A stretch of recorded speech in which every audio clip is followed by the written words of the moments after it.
Welcome to another episode of the Paragon Path. This is episode 8, The Killer Wizards. We've got amazing guests with us today, and we're going to talk about everything that you can do to level that spell game up. We'll talk about everything from slow casting to the importance of DMAG, whose job it is to DMAG, and everything else that you can think of and want to know about Wizard. So study up, grab your books, and enjoy the show. All right, welcome to the 8th episode of the Paragon Path. This is the Killer Wizards. We have 4 amazing guests with us today, and we're going to have them introduce themselves, what they've done in the game a little bit, their experiences, and get it going. So this is a real early episode recording, if you guys didn't catch that. So if we're a little groggy, just buy us more coffee. We'll start with Cads. Hi, I'm Cads. I think I'm a Marquis and a Paragon Wizard. I don't know. It's really early. but this is my 4th and final appearance on the Paragon path. I'm Paragon Wizard is my latest Paragon. I've gotten it almost exclusively from Phoenix League, so I'm here to offer kind of that perspective. Next, let's go with Hodge. Hello, I am Hodge. I am a Paragon Wizard and a Paragon Healer. I've been playing for like 5 years, it feels like. Maybe 4 years. I don't have my orc up or anything, but I can find it if we need it. Vitalin. Hi, I'm Vitalin, Paragon Wizard. Been playing since July 14th, 2007. You know what's funny? I didn't write. Let's see here. Baronet, pretty big hype person for the Wizard class. Been playing it ridiculously for all of version 7. I played almost exclusively Wizard for all of version 7. And then in version 8, I was like, maybe I'll try these other classes. So, that being said, I've played it plenty in version 8 too. So, I don't really have much else to share for introduction. I can't think of. All right, and Broton with a bunch of titles and names. Hi, I am Broton P. Locksalt. Like Cads, this is my 3rd time on the podcast here. Happy to be back. I am a Paragon Wizard and 3 other Paragons, but we're here to talk about Wizards, so that's all I want to say for Paragon. And yeah, I got big long title that's I don't really need to say because we're here to talk about Wizards. Yes. Everyone's groggy. It's 6 a.m. Yeah. Mike, introduce yourself. I'm Vitalin. Let's go. It'll have nothing to do with the quality of the podcast, though. Eventually, Nah, we will all be fine and talking. Yeah. If you want to know more about me, watch the previous or listen to the previous episode. There you go. Yep, there we You go. guys are drinking caffeine? I should have thought about that. I just have water. I got That's both. what I'm going with. Yeah. I have this very small mug that is also red and white. I don't know why. Oh, it looks like Hodge's video went out for a second. I did find Hodge's orc. He's been playing since 2015. He does have 3 credits from 2011. So, woo. So on to our questions. We always start with the same question because we have to set a rubric. That's kind of how this works. If you want to critique people, you have to give them a guideline to excel towards. There we go. Hodge is back. So what is the difference between a level 6 and a Paragon? Let's start with Vitalin on this one, as he's technically the newbie on the podcast. Oh, no. Don't start with me. Okay, you can start with me. It's fine. I wanted to have that hot take at the end of it. So if you've seen plenty of the other Paragon podcasts, usually a lot of people answer with fairly the same stuff in just about every episode, which is usually that your level 6s are like, hey, you made it. you got to the level, and now you've got the abilities, and you can play around with them, and you can have fun. And then the Paragon is like I run around and I dominate with this, or the Cad's mentioned in I think just about every episode you got your three S's, the schooling, skill, and style or whatever. Yes. My personal take on it is kind of like what Cads has been saying, you should be teaching people, you should be really good at the class. But instead of style, I use signature, which is basically something that makes you, when you play that class, kind of stand out from other people playing that class. The one of the things that I personally kind of like to use as sort of my signature, and something that I've seen Haj do with his signature, is innovation. So you don't necessarily have to be innovative when playing as a wizard or playing as a class to be a paragon with it. But what you might notice a lot is that people who become paragons like to tinker around and find different ways to make their class more efficient. My example is I decided to ditch the spell ball bag. And I still use spell balls, but I ditched the bag. I made a bandolier, so I can just take my spell balls and rip them off and toss them at people. I accidentally grabbed two. And I did it really easily by I bought linchpins that you could just buy and just stick right into your not work sash, and then put little loops on your spell balls and they pop right out. And before you ask, Vitalin, how do you fit 40 spell balls to be an evoker wizard onto just like one sash or whatever? I will ask you, who says I cannot wear two sash bandoliers and get all of my spell balls on there? So that's what I like to say is you got your schooling, you got your skill, be good at it, teach people it, but also find little inner workings about how you like to tinker around and find ways to make it more efficient. That's something that makes a paragon. Certainly you'll find it in paragons. Agreed. Yeah, definitely finding new ways to make the class work, or making the class feel different than a lot of people perceive it, has been something that has followed through for all of our classes so far. Let's go with Broton, because he complained last time about going last. That's true. I don't like going last. Let's see. Just hit on the notes that I've said last time. It's Paragon is, I mean, like Vitown says, level 6, cool, you're level 6, gold stars all around, you showed up enough. Bam, bam, bam.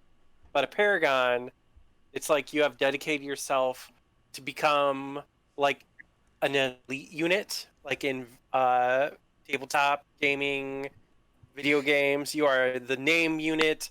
You are worth like 3 to 5 like normal people.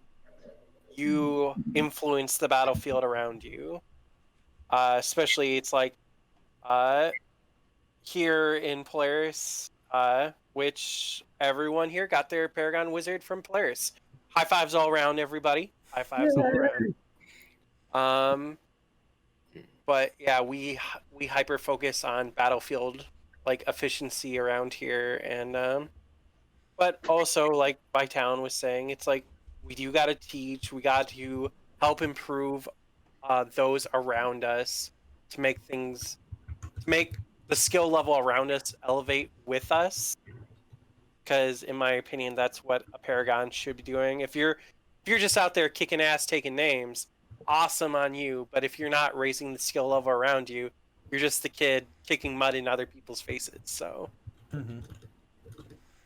that is, I think everyone, at any time a Paragon starts coming up, we start noticing the meta in at least Polaris, or at least their park, change around that player to either copy or try to counter that player. And that, I think, is an excellent sign of a growing and learning kingdom, because then we're not just, well, they're good and I don't know what to do about them. Just ask them how to beat them and they'll tell you. Like, if someone knows how to beat their class, it's the Paragons. They're human. You can talk to them. Yes, this is true. We're all human. Well, yeah, we're all human. I try. Let's go with Haj for this question. Yeah, 6 a.m. Let's go to Haj for this question. What's the difference between 6 and a Paragon? You listening, Haj? Can you hear us? Uh-oh. Oh no! His Oh, screen no. froze. He's gone. All right. Well, Haj tries to get back in. We'll get Cad's answer on this one.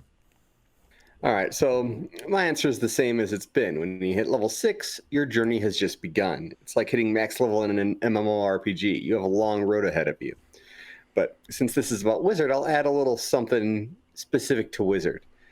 Because of what a wizard can do and how you build a wizard, a lot of the other casters, and this isn't trying to take away from the other casters, but the other casters can become a paragon when the spotlight isn't necessarily on them. Like a healer can sit in the back, buff and support their team, and their recommendations usually come from the people who team up with them. Like, yeah, I group with this healer and they're awesome. The wizard is there's almost no build a wizard that of its primary purpose being offense. So you're not going to get noticed in Wizard unless you're really making people's lives miserable on the other teams that in the games that you're fighting, in the games that you're playing at, I should say. More coffee. Mornings are hard. Mornings are hard. Cad's morning is more morning than It's our been kind mornings. of bad for a lot of this, so It is. I don't know if Oh you yay, guys can House hear is me back. okay. We can hear you. Yeah, we can hear you. We just want to. We got you now. So Oh, yeah. everybody's frozen. Can Oh, you no. guys hear me okay? Yes.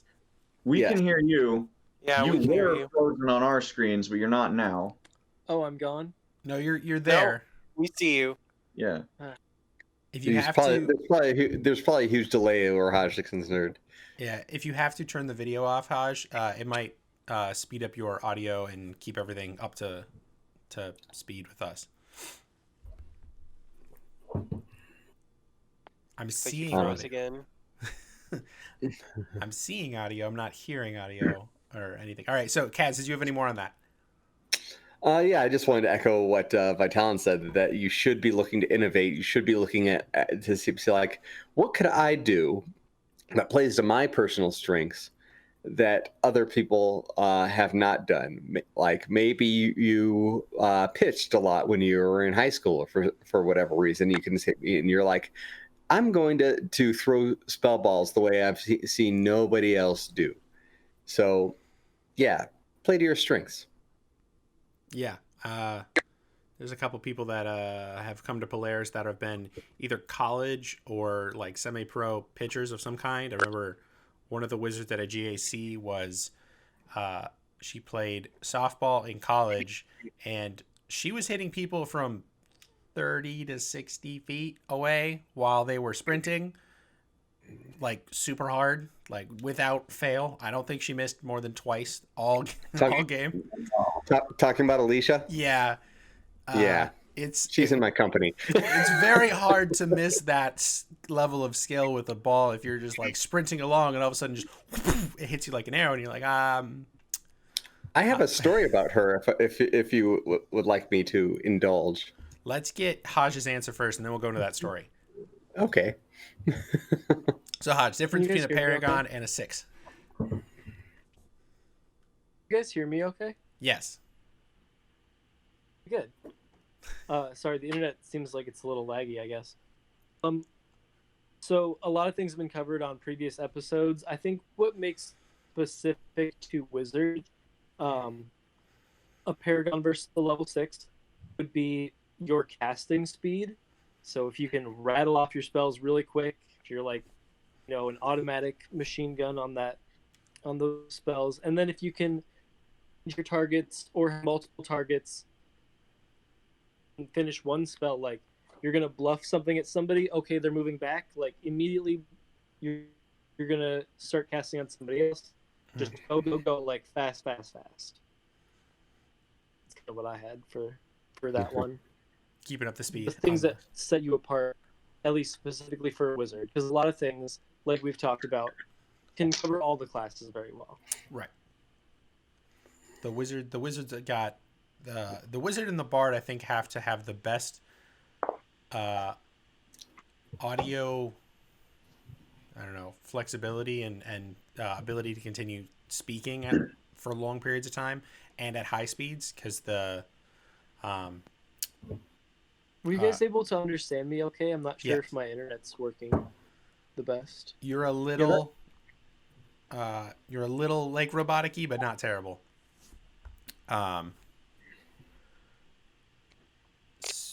So we were able to hear you. Okay. That story, let's go into the Cads. You had this the story you were saying about Alicia. So there's a Phoenix League match in the Rising Winds in Ohio, and in this particular match, they walled off. They like created two walls, and having two walls in the center was usually like a common thing, something to hide behind, you know. But this one, the walls actually extended to the borders, so it created like this little tunnel that it was the only way that you could go back and forth, unless you were teleporting and stuff like that. So we saw that, my team, and we happened to have Alicia with us, and we're like, we're going to bring Alicia into this game because that little tunnel, she can just, you know, completely pepper them with spell balls and everything like that. But because we didn't want her, because she's really competitive, she hadn't thrown in a while, we didn't want her to just like completely blow out her arm that day. We saved her into the final match, and because you can have alternates and stuff like that, so you can swap them out. And nobody knew on the other team that we're fighting about Alicia, about the legend of Alicia. Her Amcar name is Eve, by the way, Evelyn. And so, except for one, and that was Juicy. And before the match started, like, they're like, okay, so what's the strategy to Juicy? And Juicy looked at our team and he nodded and saw that we had Alicia, and he said, okay, so here's our strategy. We're going to be hit with spell balls all battle game. Nothing you can do about it. It's going to suck, but that's pretty much what's going to happen. That's the strategy. And oh man, so the game started and she was just constantly she was playing Evoker Wizard, this person's Ice Ball, this person's Entangle, this person, you know, it was just constant, and I felt bad for them, but they apparently were like super impressed. They're like, I have never seen anyone throw like that. And one of them was like, I heard about Alicia, but I thought it was only a legend. No. So the moral of the story is, when you're setting up a Phoenix League field, don't make a tunnel. It's yeah, I mean, especially if you've got someone that's able to probably throw most of her spell balls at decent MP, like decent miles per hour, and be extremely accurate with them. Yes. Causes a lot of change. We'll talk about spell ball, using spell balls better a little later. So our next question is, what are 3 things you wish you knew when you started playing Wizard or started on your Paragon path? Let's start with Broton on this one. 3 things I wish I knew when I started my Paragon path. How well Wizard synergizes with itself and other classes compared to other spellcasters. Like, for Wizard, Bard was my main spellcaster. And, like, you just, as Bard, like, 90% of your spells, if not 95, is command spells. So command is your bread and butter. Dropping into a Wizard was just you have the whole book open to you. You have every school, and just the versatility of it was just such an eye-opener. And it's like, I wish I had a little more of that concept going into it, because it's like I crutched really hard at the beginning there with certain spells, and it's like I took what I learned from Bard into Wizard, and it's like, nope, per lives, the only way I'm going. This is what I'm doing. But Wizard has number 2. Wizard has some great per refresh. It's like going from no dispel to you are the dispel. You are the dispel person on your team, which I believe we'll cover later in Yep. another question. But how important dispel is as a job, and lastly, cardio. Cardio is super important for a wizard. It's important for other casters, but as a battle mage, you are moving nonstop. If you're not moving as a battle mage, you're not doing it right. You're also Period. talking Yeah. nonstop as a battle mage. Like, we've hit on it a couple times before. Pretty much in every caster episode, you've got to be able to run and talk at the same time. And I think this is the class that you really have to do that with. Like, bards to a point, but it's chanting is a little different than switching between spells on a very rapid basis while running after your target. Yeah, it's if you're not working out your your vocal cords in your mouth and your body at the same time and playing battle mage, you're probably doing it wrong because unlimited amulet is stupid powerful. All right, 3 things you wish you knew when you started. Haj. I didn't quite get 3 things. You guys might inspire me to think of something else. But a big thing would be that verbals are not great in very large battle games when you're on the front line.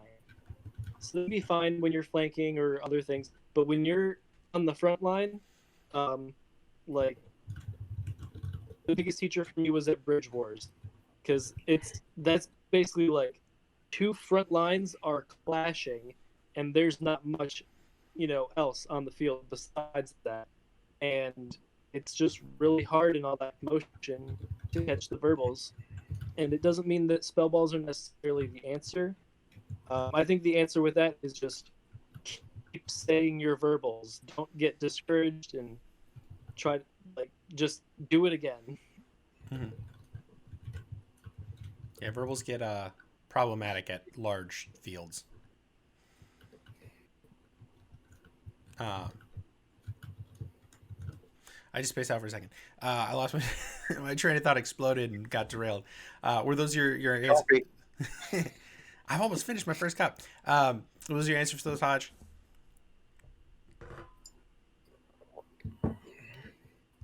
Okay.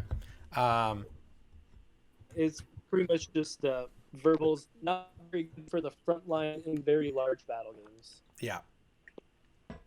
Because the flanks that work out really well, we've seen. Because they're almost more skirmishy. They're 5 to 10 people fighting instead of 70 to 80 people. Mm-hmm. Which is it's just like, imagine trying to make heard on that front line at keep, like in the castle door, like you're just not gonna be heard.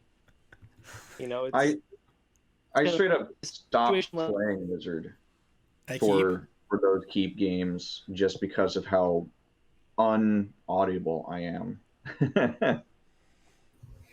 I gotta say, support bard is amazing for that because only people that have to hear you are right next to you. So you're just like, here's your confidence back. Here's your confidence back. Because you could yell it as loud as you want. Nobody within 50 feet can hear you because there's 30 people trying to ram themselves through a doorway that's meant for 5. And you're just handing out supports. I don't think our game is ever going to have a good answer for the audio problem when it comes to large battle games because it's a human problem instead of like a mechanic problem, and at that point of that amount of chaos, people are forgetting spell balls, they're forgetting they're getting hit, they're forgetting they're missing that they have points of armor in some place, they forget enchantment. It's just too much for most people to handle, and those that do remember are often following all these things along, and then they get taken out very quickly because they realize they got hit with the heat weapon over there. They realize that somebody else hit them with a shove, and they're moving in and out of the fight where the people that are missing it are just causing chaos. I'm not saying this is a bad thing. I'm just saying it's a problem that I don't think Amp Guard's ever going to overcome because we have an amount of information we can hold in our brain, and that information gets very easily overwhelmed when you put 200 people on a battlefield and tell them to scream at each other. We'll see if we come up with anything for V9. I don't know. I'm not confident that large battle games are going to change much in that sense, but we'll see. 3 things you wish you knew. Kat. I have 2 things. Number 1, when I started, we were looking at the early release versions of V8, and this was when I was in FC, and we were all like, this is my class. And the reason we said that is because we were looking at Battle Mage. So when V8 started, I was playing Battle Mage exclusively, and it was really powerful. I was doing really well with that. But I wish I could go back in time and tell myself, and I would say, Battle Mage is good, don't get me wrong. Believe me, if you take 2 ambulance and 2 extensions per life, that's more than enough meta magic to bring the pain. If you're creating off 4 verbals per life, you're still pretty good. But do not underestimate the power of spell balls, which you're giving up when you take Battle Mage. And I think unlimited ambulance is stupid powerful. But I think spell balls are even more stupid powerful. They add a layer to your offense. You can approach a situation with a spell ball already charged, throw it, and then let loose with verbals. It gives you more burst. And Ice Ball, I've said this in the other Paragon classes, is the most powerful spell ball in the game. One of the most powerful offensive magics in the game. Being able to approach a situation and immediately freeze somebody for 60 seconds and then start letting loose with verbals, that's a game changer. Number 2, just because you're playing Evoker Wizard doesn't mean you have to use Elemental Barrage. Now, Elemental Barrage is awesome, but and this is going to sound weird, but sometimes a game, if you're in a position where you can constantly throw, it can be a marathon and not a race. Sometimes Evoker and using Elemental Barrage means you're going hard for a couple of minutes and then you're finding and gathering your spell balls for 10. You might find it that you're providing more to your team by manually charging your spell balls and throwing them, giving a more constant, slow level of offense, but you're saving that Elemental Barrage for a hot moment where your team needs it.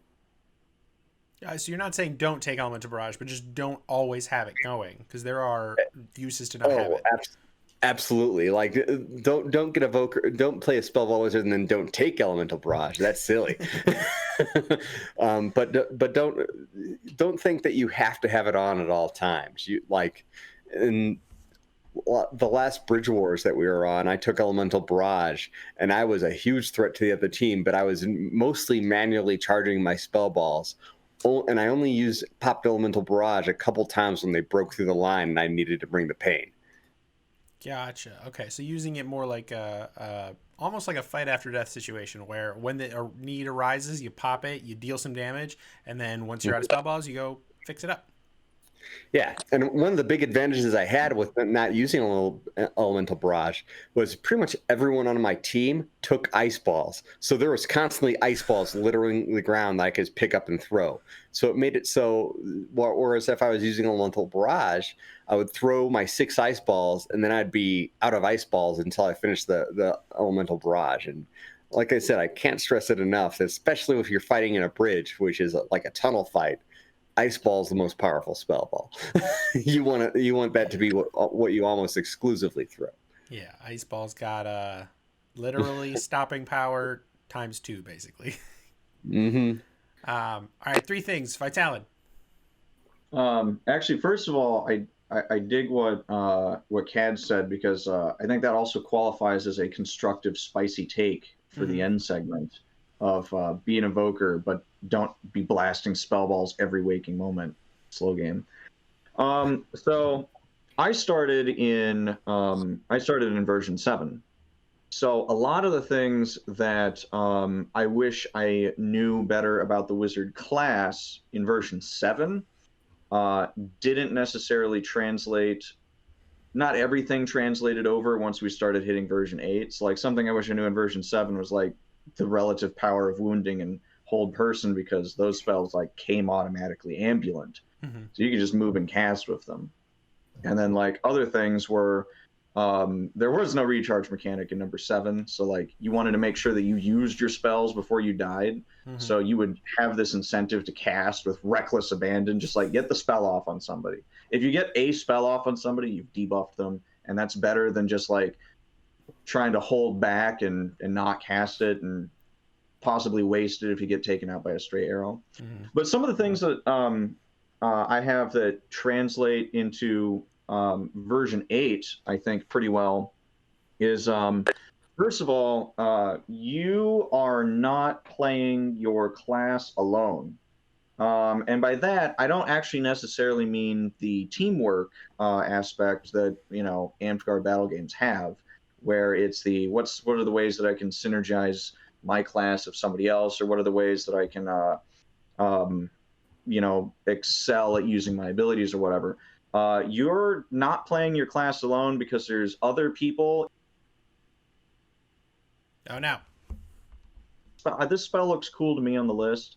I want to use it, but everyone tells me the suppression bolt spell sucks, and I don't know if I should use it. So you should be chatting with people. So I think one of the things that I wish I knew back in the day was just like, don't just look at your cool spell list and just, you know, just do look at your cool spell list and like have fun and play around and be a wizard and enjoy your time. But if you want to, if you're climbing up the path for Paragon, you got to be talking to people. Go chat with people. Find out what other people's thoughts are. Another thing that I wish that I knew was, I'm kind of rattling off extras because I'm gonna, you know, call the version 7 ones bonus ones. Another thing that I wish that I knew was the meta in version 7, and I think it's not as, I don't think it's as harsh in version 8, but the meta in both version 7 and a little bit in version 8 around wizards is that such that there's things that this class can do that is so much better than what other classes that may have some overlapping abilities can do, that once you put on that sash, people kind of have an expectation of you, even if you're not going for Paragon. So like one of the things I wish I knew was you know, in version 7 they'd be like, dude, you got to be grabbing these kill balls, you got to be giving me these right enchantments. In version 8, it's less about giving me the right enchantments, and it's more about you didn't take Dispel Magic? Why are you playing Wizard? How dare you be on my team? And you're like, I'm trying to be here. I want to throw stuff. So so there's an expectation. Players kind of expect things from you. I'll leave off of that so that Broton has a bit more space, and if Haj said that if he was found something inspiring from us, that he'd pop back in. So hope that's good. All right, so 3 things. Did I already ask Broton? First. That's what I thought. Okay. I forgot about Broton. Was I last then? Yeah, you were. Oh wait, yeah, you were. It's just a lot of talking, a lot of stories this time. We have a lot of content here. All right. So we've got 3. I mean, I can throw another one in. You got another one that's important? Let's do it. I wrote like 5 things down on here. I was impressed. Yeah. So another thing that some of this stuff sort of overlaps, but we're going to be probably going over this again when we hit further in the thing for like things that make you vulnerable or whatnot. But another thing that I wish that I knew is, so you are not just like kind of like an easy kill because you don't wear armor. You are an easy kill because other players are actively told, hey, that's a wizard. You should make sure we get that guy because he's a priority target.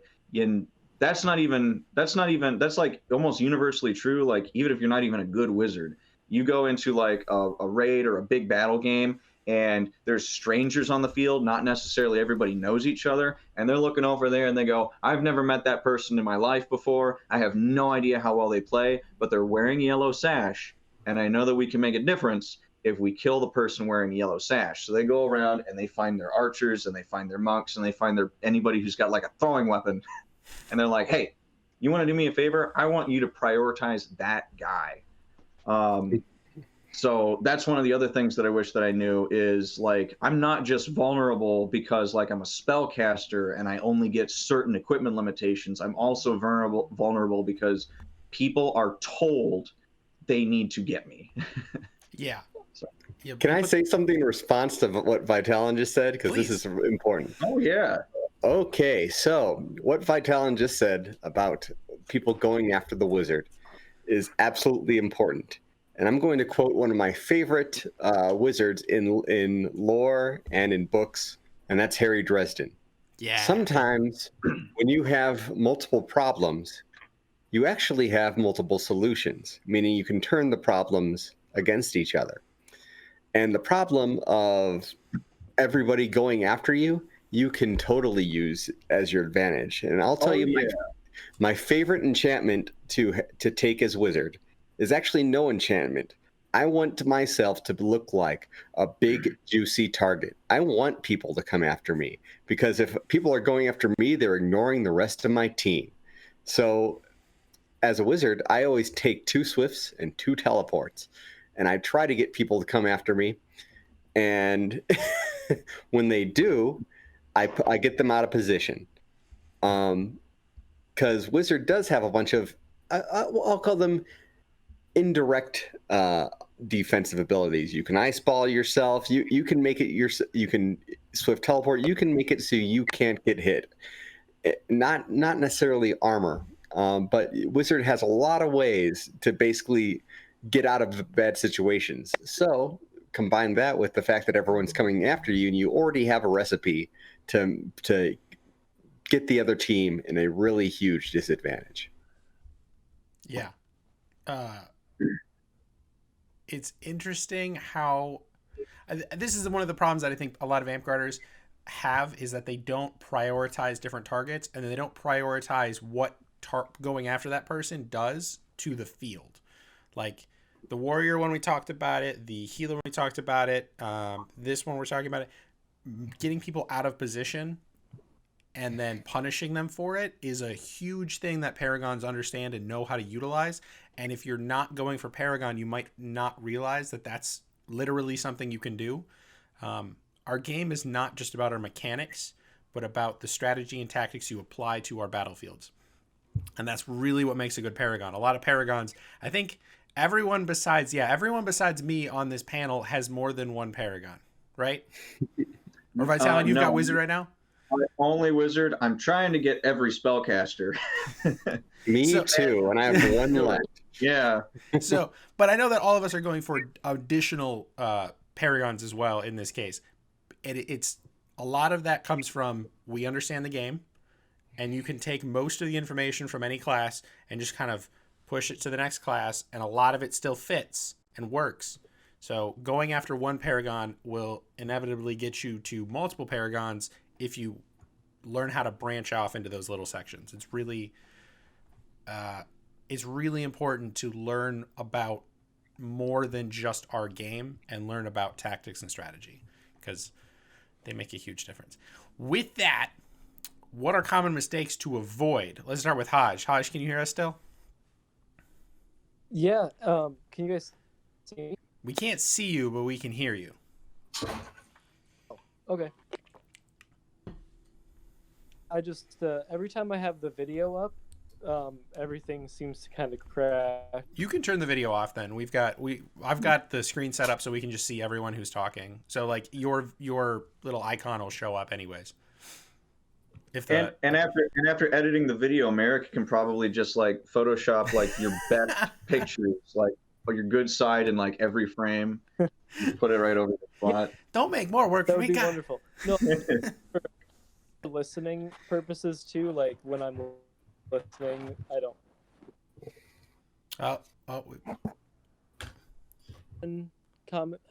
Common mistakes. Yes. Correct. Yep.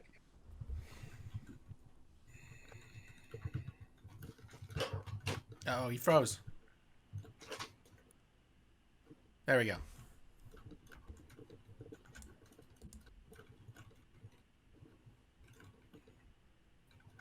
Okay. I think now we have no sound. Yeah, I think Haj, leave the video off. I think the video is just going to keep taking you out.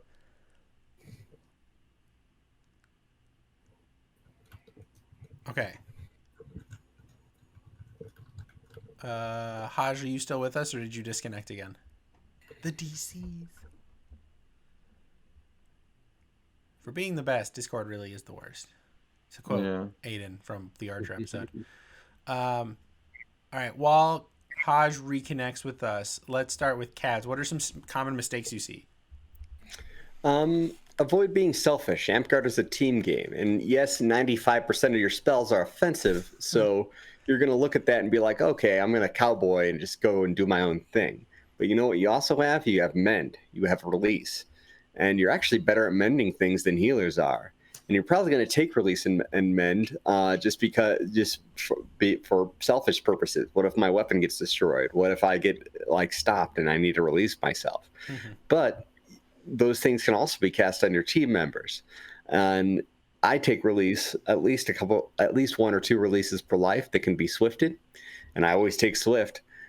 And you can totally just release your own team members, and it's really useful. It can make the difference between a won encounter and a lost encounter. So, yeah, you're a caster. Support your team, even though you're spending most of your time bringing the pain to the enemy. That little bit of support can make the difference. Definitely. How's you back with us? I'm going to take that as a no. All right. Broton, common mistakes. Common mistakes. Okay. Know what your spells and their effects do. It's a little spicy. Yes. Know what it does, because there's nothing that makes me more frustrated when I have to explain what a spell does to the person casting the spell at me. Oh, I've been there. I've met too many people who think that Phase Bolt destroys everything ever, including regular shields. Nope. Hurts my head. I wish this wasn't a common mistake, but it's more me not trying to be an elitist by saying Polaris is the best. But it's like whenever I travel outside the kingdom, and I when I'm playing a class, I like mingling. I like talking to other people who play the class. That's how I learned to do different things, because once you go out your bubble, you learn different stuff, because different environments have different metas. But when I have to explain how spells work, the principle of the spell, when I'm frozen, or no, I was entangled, I was held, I was stopped.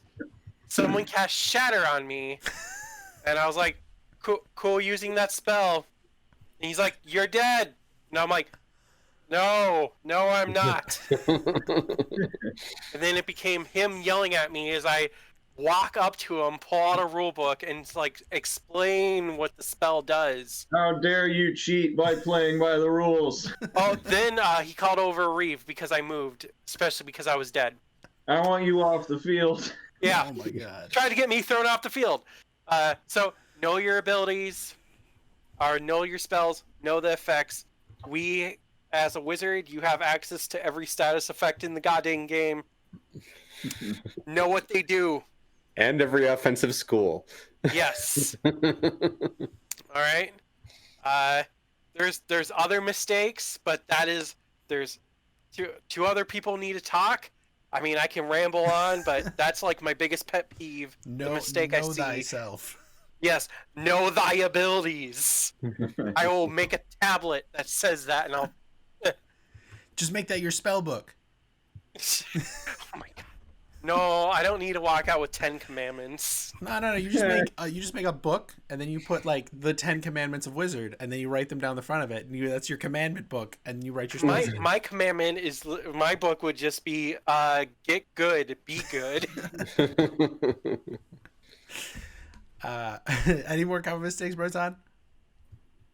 I don't want to take from other people. That's fine. How's you back with us? I think so. Can you hear me? Yes. All right. Yes. Common Don't mistakes. start the video. Leave the video Hi. off. Yeah, take off your video. Yeah. Yeah. Anything else? I'm gonna leave it just like this. Sounds good. Cool. Right. Common mistakes. I would say the biggest mistake I made in playing Wizard was not getting magical armor every time. It just makes you almost like a different class. You're like so much more unstoppable if you can tank a hit. Like just that one, because that's always what kills you is that one random surprise hit, usually from an arrow, usually from Eolus, at least in my case. So yeah, just not getting magical armor was always just a mistake. And then if you can't get magical armor, just exposing yourself. Like if you don't have magical armor, you might not want to be all by yourself. Stick with a shield buddy or something. Stay behind people so that you can't get picked off randomly. And then, as I mentioned earlier, this is a different mistake, but if somebody doesn't take your verbal on the field, just verbal them again. Like, or if you're able to get their attention and be like, oh, hey, I just verbaled you. But otherwise, like, just verbal them again and then verbal the person next to them and just keep going. Just go on and on and on. Get everybody with everything you can. Don't let that person who didn't hear you wrecking everyone else on their team. Mm-hmm. It's hard to cast something, especially one of the ones that if you have one of the spells that is a per refresh or something else that you really need it to get off. And you really want, like, if you know you got it, it's really kind of annoying. You're like, I just missed my per game ability, essentially. But in some cases, maybe it's not worth fighting with that person. No, I don't take it that way. So, like, if somebody doesn't hear my finger of death and they do not accept my finger of death, then I consider it I did not use that finger of death. I'm going to yell finger of death at them. They take it. Use more than I have on like people who, recognize it. Mm-hmm. Or like if they tell me like, oh, I'm immune. It's like, great, that spell was consumed. Gotcha. But if they don't acknowledge it at all, I'm just going to yell it at them again. Or if I can, quick get their attention, the better solution is then just, hey, finger of death, I finger of death to you. And most people are like, okay, cool. Mm-hmm. But I don't personally usually take something like that. That is a good point, though, about your refreshes. If that happens to me, though, I just say it at them again. Gotcha. So you're basically just reiterating it to them to say, like, hey, I did this, and I'm proving to you that I can pull this off. That's a good way to think about it. Because you're not, if you're doing it on the same person, you're not really using it again. You're just taking more time to say the same spell. At least that's how I'm kind of reading it. In effect, I would agree with that. Yeah. Can I chime in on this one? Yeah.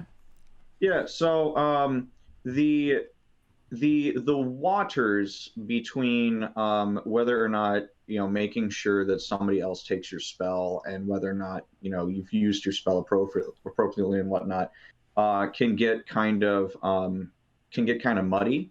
And I think I think what Hodge is saying is don't necessarily it's not necessarily an instance of like don't let the player like ruin your game because you hyper focus on making sure that this person takes that spell.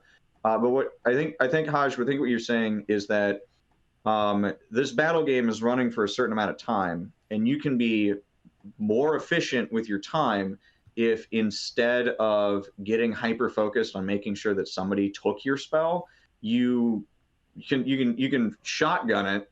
You can cast many spells on many people. Most of the time, people are going to hear your spells, unless we're at the gates a keep or whatever. But it's the it's the notion that, like, I mean, you don't necessarily know the person that you tried to cast a spell at, and they might not have heard you, or maybe if they've got some kind of personal thing going on where just receiving spells is maybe harder. It's not really a good use of your time to get bent out of shape over it, unless that like individual is like a problem, then maybe take it to a reeve. But you got all these spells. Don't worry about it. Like, you want to hit, just get that guy, and then the other one, and then the other one, and then the other one. You've got so many people that you can hit. Don't hyper focus on the person who didn't take the spell. Mm-hmm. Am I about hitting the nail on the head there, or? Exactly. I think that was a way to restate it as well. Yeah. I came up with another. I think that was well stated. I came up with another common mistake. If I can bring that up. Yeah. This is a discussion. Okay. Let's go. Yeah. Okay. So sometimes, suppose there's a target on the team that you want to go for, like a really good healer, like Raven. Yeah. well, I'm more thinking. He doesn't play healer, but yeah. Yeah, I'm more thinking of like a support person that your job is to take out. Now you don't want to get laser focused on that support person, even though your goal is to take them out, because that support person is probably going to be in the back, and that support person is going to be in the back until they try to support the team. So that leads up into this tip of, like, sometimes you can bait out the support person by just going for a random member of their team. Like, that support person is going to be in the back until someone on their team gets injured or dead. So or frozen. So one thing you can do is ice ball one of the warriors, and that'll bring the support person forward, and then you can target the support person. And I've done that multiple times. I've done that multiple times. I've ice balled a warrior and looked at and watched my target move forward into my range, and then immediately break on them. Vincent talked about the same thing. You leg someone and then bait the healer, essentially, so they run up to heal him, and then you shoot the healer and then just finish off the legged person. Just like, easy. And this makes you look really good and aware too. Like, you ice ball somebody and the healer comes forward, and then you break con the healer and follow it up with a spell, and it just makes you look like this like ridiculous offensive god.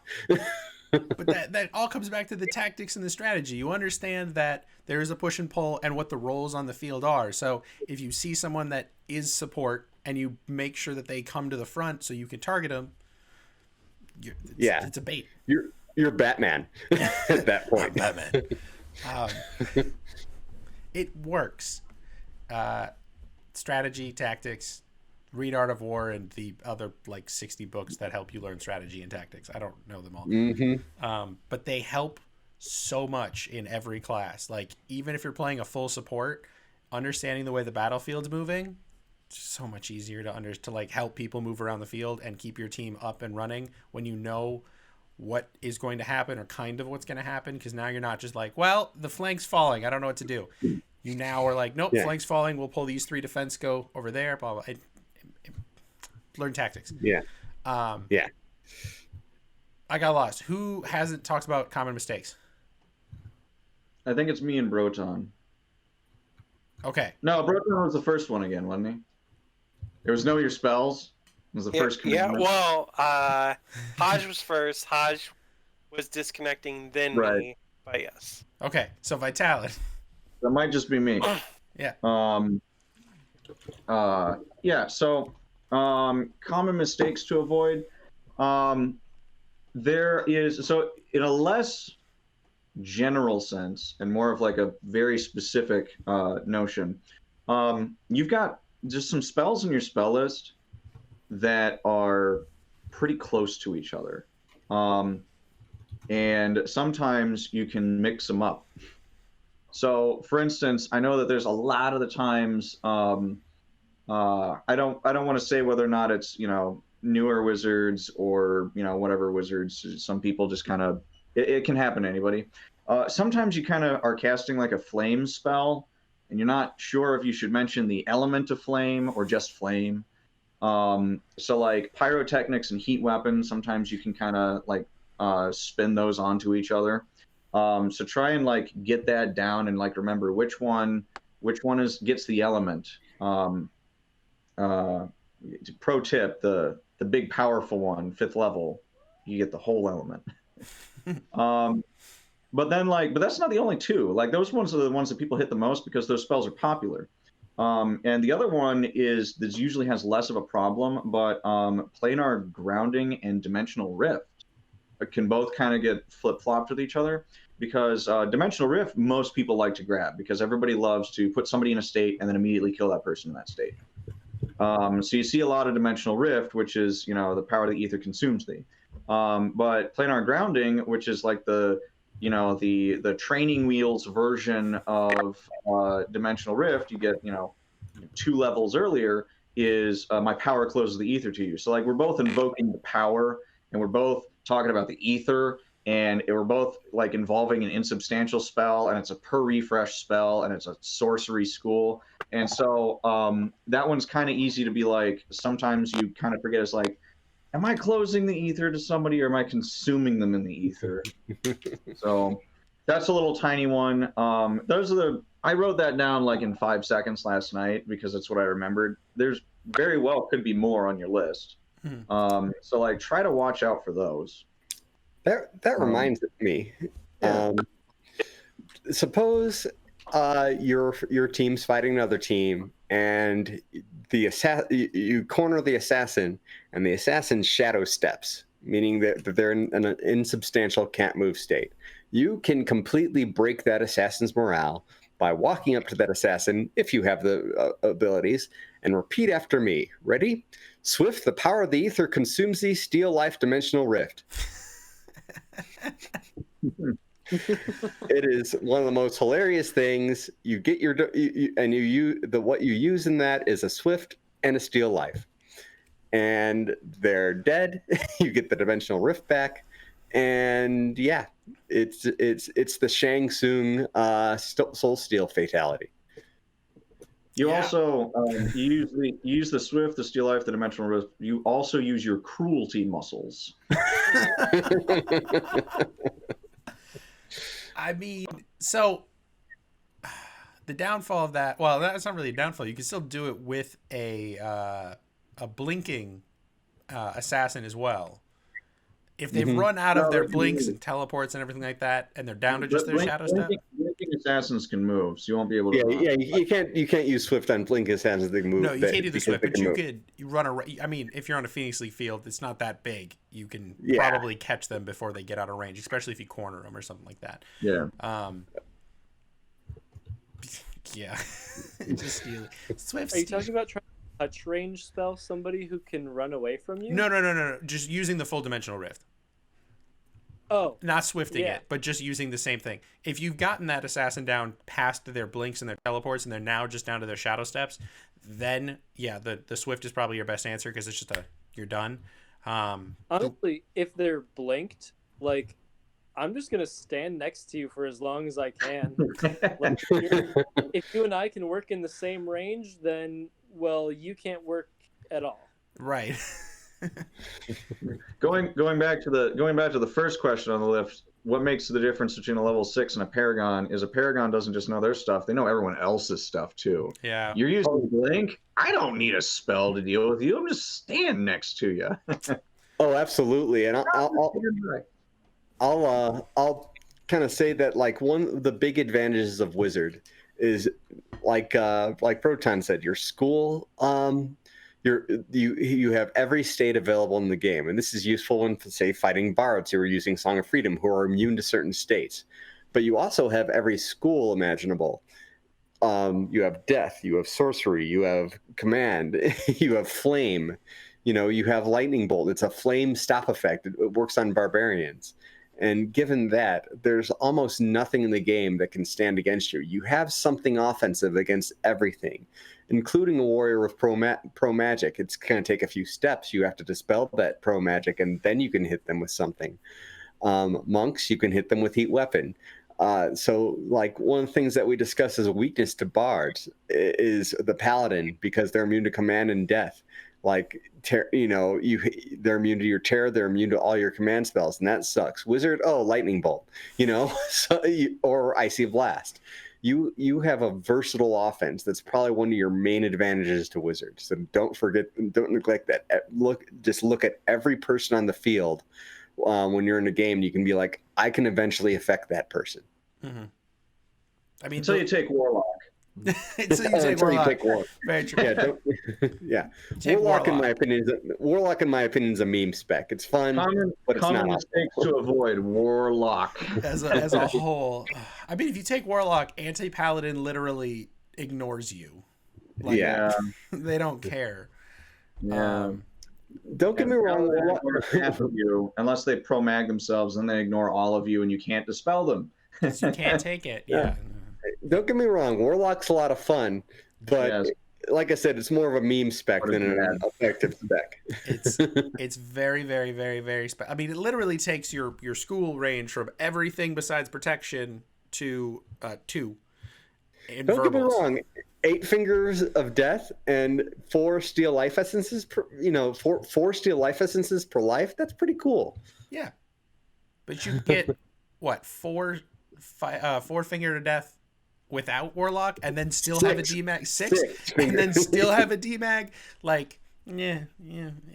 This conversation at post a Phoenix League match may or may not have happened. Cats, how did you get 6 fingers of death? Like you didn't take battle mage. But no, you didn't take. Did you just buy 6 fingers of death? Yeah. I straight up ignored level 6 and put them all into finger of death. Warlock is the worst way to get finger of death. I mean, 6. You gotta look the part. 6 is a lot. 6 is 6 kills, and in a Phoenix Max game, 6 kills is a lot. Really quick. Yeah. I don't know. I actually do have a few more common mistakes. Go for it. I can feel us kind of moving towards that next question. Mm-hmm. But I only got mostly the one thing in there. Another common mistake is something that I kind of notice is a lot of people when they take up wizard, they're kind of inspired by they're kind of power hungry. They're inspired by the fact that they're like, yeah, you're the class that destroys things. So like, you got these spell balls, and you got all these spells that put people into states, and you got kill combos. Oh my god, the kill combos! Don't you just love the kill combos? You put somebody into a thing, and then you just destroy them right away. And one of the things that I would advise people to not get tripped up in is that like kill combos are fun. Don't get me wrong. And ultimately, if you are building a spell list that is more fun for you, your fun is what matters more than anything. Have fun with what you're doing. Mm-hmm. But if you want to like really put that impact in the field, simply putting somebody in a state and then immediately killing them afterwards with the appropriate kill combo spell is going to do, more often than not, less work than putting that person into a state and picking a new target. Time to put somebody else in a state. Mm-hmm. I mean, Cad said himself, like, ice ball, especially in hallways. Just freeze them all. Get all of them. All of them. Get everyone. Yeah, I've said that before, is that the kill combos are kind of a trap. I rarely take them. The only time I take them is if you're in a specific game where kills matter. Yeah. But other than that, I can probably I can't say I can count on my hand. I've taken it more than that, but I rarely take shatter. I usually because like Vitalin said, if it's more use of your time, and after you freeze a target, instead of killing that target, leave them frozen.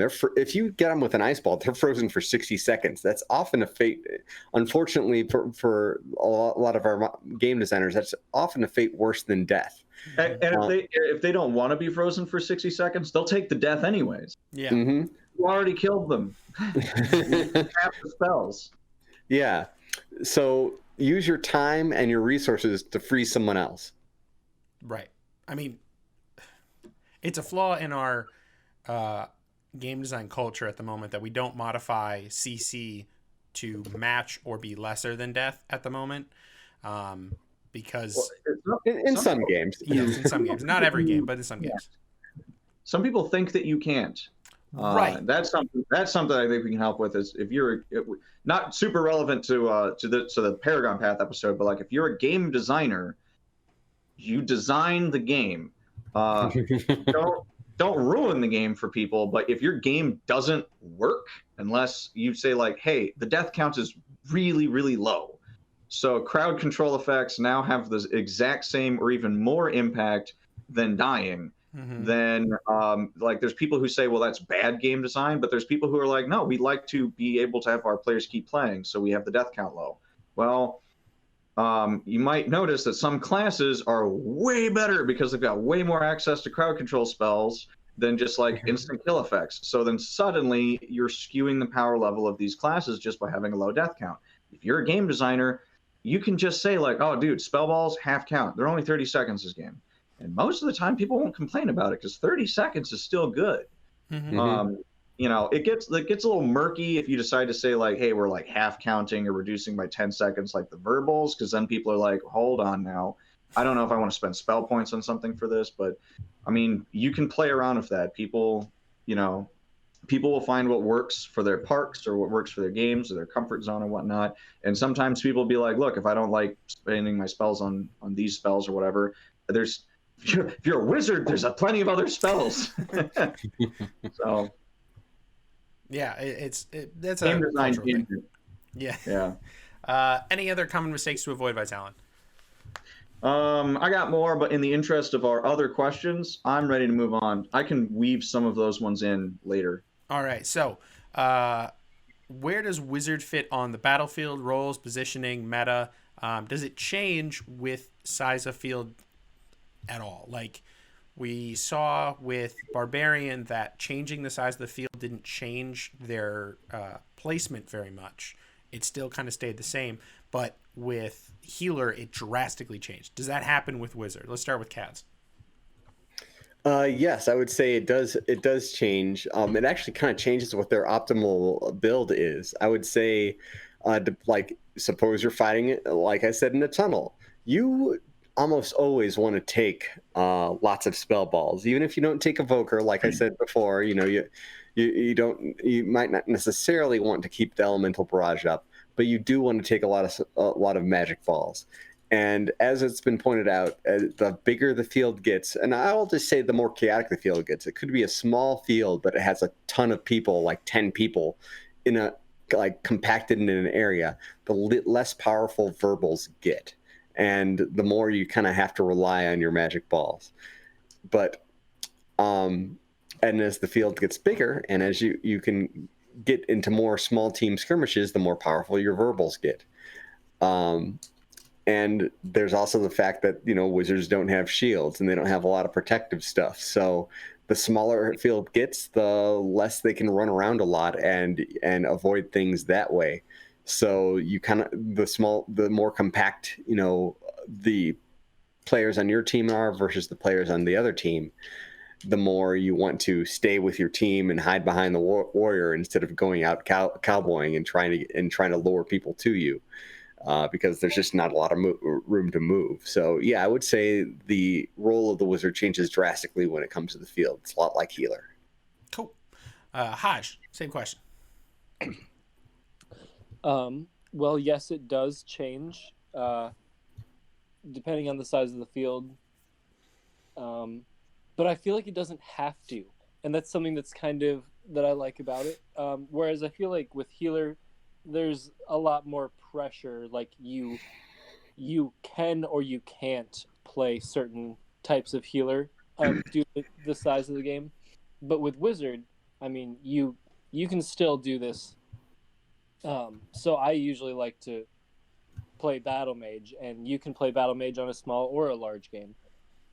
The way that I personally like to play, I like to be like a hunter. Like I usually pick somebody on the other team and I just go and hunt them. Especially in like Inner Kingdom games, I just like find the person who I think is like a really big threat, and I just make it so they don't get to play. Just end the Yeah. sentence there. Make it so they don't get to play. Yeah. Well, I remember this one time. I was just wandering and I found Tisco, and he's a decently well-known fighter. So if you don't know Tisco, he's pretty good. He had a big old pole arm, and he was trying to be on the front line, and he was a monk. And I was like, you know what, Tisco? You can't do that. So I just sat there and cast Heat Weapon on him. And all I did was, like, even if I just got his attention, I would yell, "Hey, Tisco!" At a certain point, he was just throwing the pole arm when he saw that I could see him. I mean, that's like casting a spell without casting a spell. Yeah, totally. Which is also something we can talk about. Yeah. That's, Oh my God. Tactics. There's somewhere in there for like suggested tips and tactics. I mean, we're gonna have a future episode. I think I'm gonna stick it with the Paragon Path series, but like just tips and tricks for casting and like verbals in general, because there's a bunch of weird stuff you can pull off without ever casting, and it's just all mental game on the opponents. Yeah, you don't want to like we said before. There's a fine line between that and actually cheating. You don't want to cast a spell that doesn't exist or cast a spell that you don't have. But if you go through the body language of casting a spell, you can get people to run with it from you without even opening your mouth. Mm-hmm. Oh yeah. Yeah. So yeah, wizard on the battlefield. I really like to play like a roaming, like I'm like a bounty hunter or like a Sith Lord, and I'm just out there killing people, and it feels wonderful. I just pick my target and I go and get them, and then next one and next one and next one. But you can also just play on the front line and support people. I have a list that I built specifically so you can stay with a 6-point warrior. Your objective is to just mend them. You can suppress other casters that are aggroing them. And you can release them and their equipment as well. Yeah. So it all really just depends on what you want to do. Right. I mean, that's one of the benefits of casters, is that it doesn't really matter. I mean, it kind of matters which class you pick, but for the most part, most caster classes can go anywhere on the field that they want. I mean, wizard doesn't do as well as a support, but they can still do it. Well, yeah. To my point, like a very small game is going to be absolutely dominated by a control-based bard. Mm-hmm. But in a small game, I mean, you can play Evoker Wizard, you can play Battle Mage Wizard, you can play Support Wizard. I feel like any of those are equally as valid. Yeah, there's options for everything. It's really terrifying, the effect on a small field if you just have a pocket wizard for a warrior, because Greater Mend is amazing for 6-point warriors. Like, they could be a level 1 warrior with just scavenge and 6 points, and just they're Spadoinkle, dude. To be clear, are you talking Word of Mending or Greater Mend? Both. So I got the opportunity to play a weird class in a quest called the Eldritch Knight, and I was a 3rd level wizard and a 3rd level warrior, and I had Greater Mend Swift Self, basically, is what I just turned my entire list into. Ooh. You're a 3rd level. Cheating you the Swifts? Maybe I didn't have a Swift. I had to cast the whole thing. Either way, I was basically running around in 6 points of armor. I had Balder, my best friend's armor on, and holy crap. Like, oh yeah. You're just like, people are like, you're down to like 3 or 2 points in your chest or whatever. You run away for a little bit, cast Greater Mend, and you're just like, oh, cool. Chest is back up to full. My arms are at, doesn't matter. Scavenge. Like, it's amazing. It's great. Don't underestimate Greater Mend, especially in like clutch situations. Spadoinkle is definitely better, but I don't like Greater Mend. No? I underestimate. Nope. I would rather give you 1 point in every location. Like, if you're down everywhere, just give you 1. everywhere, and then Spadoinkle. All good.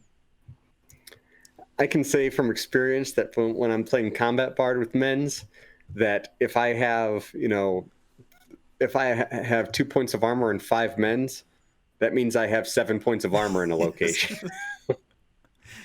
There's definitely a tactic and like the math you have to do in your head is this spell worth it? Because I think Greater Mend always comes at per refresh, correct? Yeah. Yeah, so that you've got to do that math a little bit to figure out if it's worth it or not. But like, mend plus having armor is ridiculous. Mend plus being able to give to people, especially swift mending. I mean, yeah, you have reactive armor. Like if you think about it this way, and this does work for wizard too, because you can buy mend and you can have magic armor. Is that suppose you have armor and I go and I fight somebody without armor. They hit me, twice, but I kill them. I cast 2 mends. Now I'm back up to full. So you're using your mends to kill people. mm-hmm. And unlike taking more armor, like 4 points of armor, it's pretty much the same effect, is that you're losing armor as you're going out and fighting, but as you're mending it, it's like I said, it's the same effect as having more armor. It's just you're repairing it. It's reactive armor. Mm-hmm. So yeah, don't underestimate mends and armor. It's a really ridiculous combo. Probably more ridiculous than a lot of people think. Yeah. Oh yeah.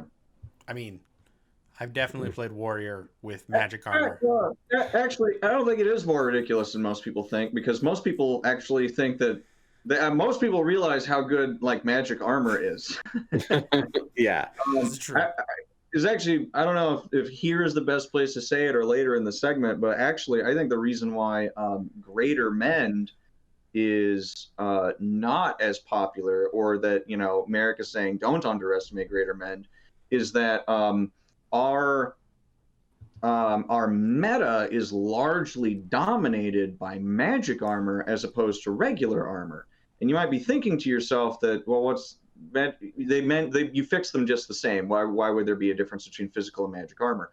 And the difference is like, look, I can spend 1 spell to put 6 points back in a warrior's torso, whereas if I'm using regular mend, I got to buy 6 mends just for the torso. Mm-hmm. At that point, my return on investment for the spell point, unless I get a bard refreshing my per life, uses or whatever with refreshment or something, the return on investment for like per spell point per impact on the player that I'm supporting is just better suited to just grab Spadoinkle and get all of his, get all of the person's limbs, or just spend the 1 spell point to greater mend that section. Mm-hmm. But like I think that the math is good if we had more warriors, and if more of our barbarians were actually wearing their 3 points, and if people actually played the scout class and they were wearing 3 points, and and if there was more paladins and anti-paladins, and if the paladins and anti-paladins that were there were wearing 4 points, I think that Greater Mend would see more use. Mm-hmm. I don't know if it would be like primary top tier meta,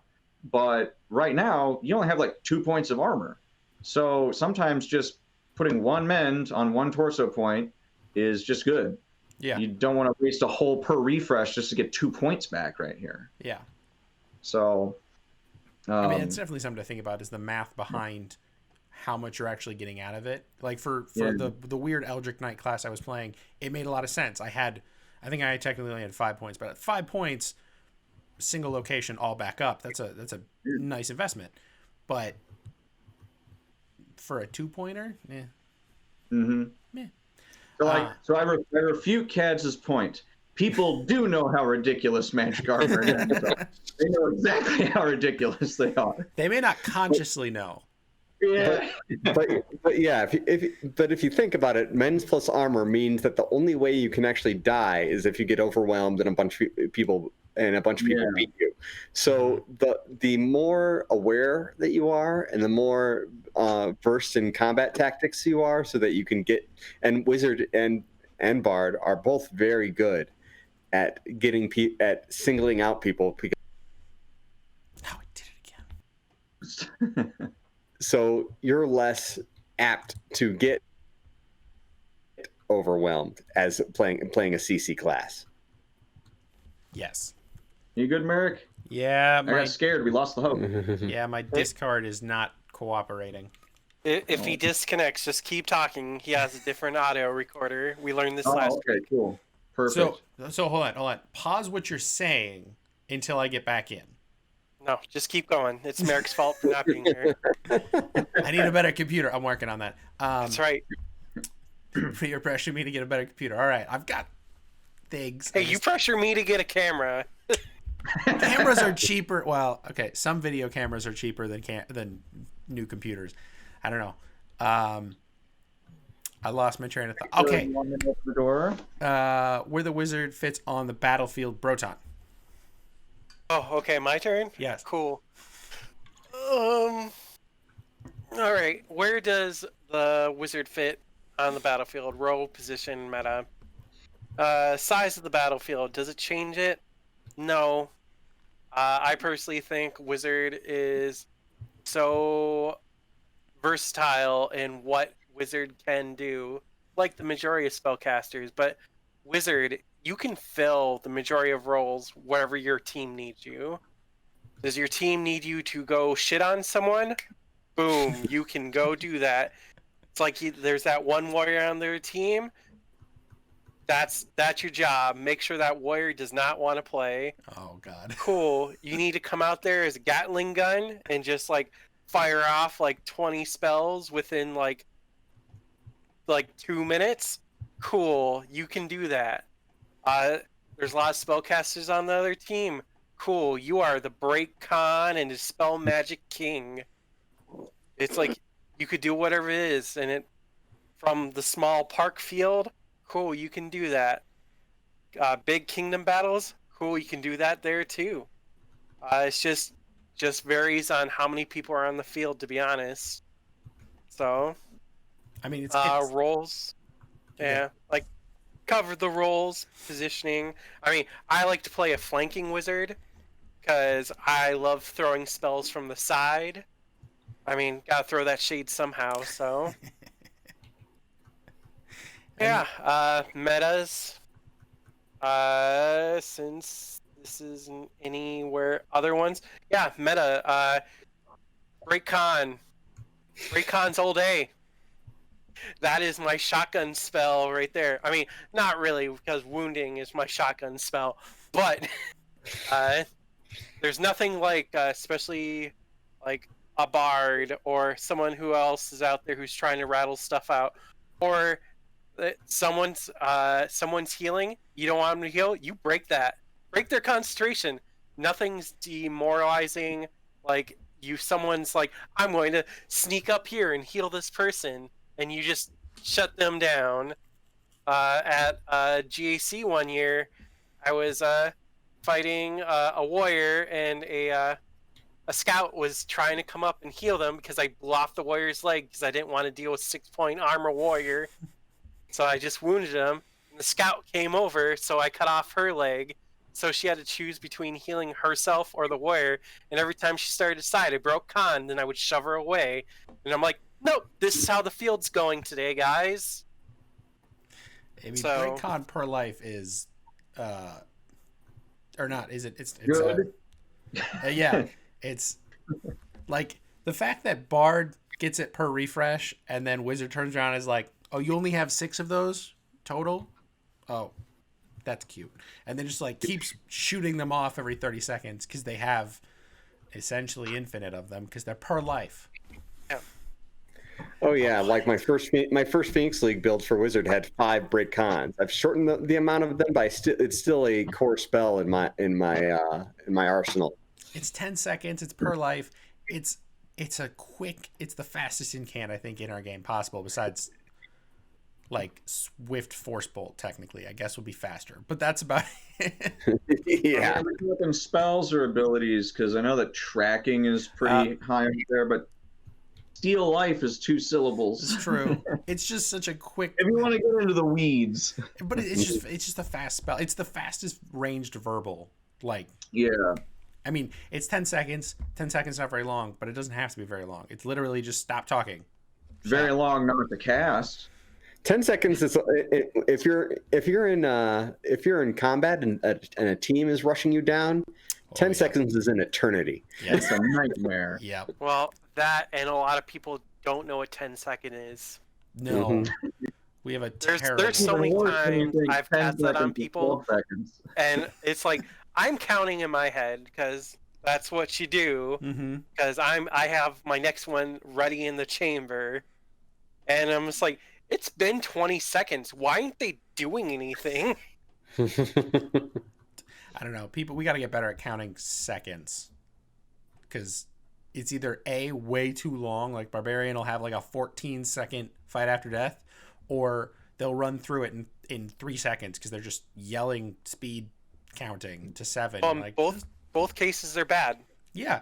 One, you tell them they're bad, and you're not going to take it. Another one, it's like they kill themselves. They should get good. Yep. Yeah. What I'm hearing right now is Broton got Paragon because his verbals last twice as long as every other wizard. Like, that's a potent wizard right there. Yep. It's People just aren't I counting. use metamat. Oh wait, yeah, I use my meta magic for that. I'm actually a sorcerer, so Yeah. drop my sorcerer points. Extend spell. Vital, where's the wizard fit on the battlefield? Roles, positioning, meta, size of field changes. Yeah. So I don't know if I want to answer size of field changes first or roles on the battlefield, but I think I'll hit roles. So places that you can jump around on the battlefield, they can go roughly pretty much everywhere that most casters can go, which is a fairly large number of places.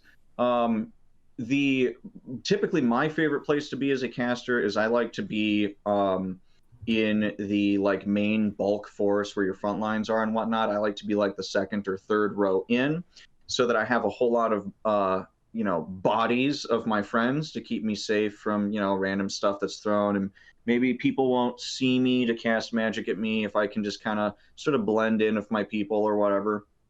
But then I'm also very close to the enemy targets all the time, and I can just hit as many different people as I want.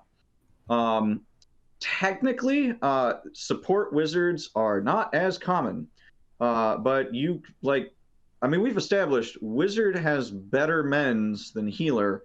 Everyone goes to healer to get patched up. Bard has only regular mends. Druid has the same mends that wizard does. They've got greater mend, and they've got word of mending as well. But it's like, between the four casters, everyone says that wizard's not a support caster. It's like, well, we got the mends. If you're playing in a battle game large enough that has people wearing actual big points of armor, you can go in that direction. So if you want, you can kind of sit in the back a little bit. You can take mends. You can have some releases if you want to run up front, help your people out there. Or as one of my favorite things to point out is people don't really think about wizards for enchantments, but people do think about the enchantment Void Touched. People love that enchantment, so take that, give that out to people. But the enchantment that people don't think about is Contagion. Oh, yes. And people don't want Contagion because it makes them fragile. But if they're wearing armor, you say, yeah, you do. You want Contagion. Put this Contagion on. You swing for Wounds Kill. You don't need to find a druid to swing for Wounds Kill. If I'm here, you can do it too. And I can buy a lot of these. I can have 11 of them if I want. Assuming I look the part. Give me a Nuntius staff. I can get 13, whatever.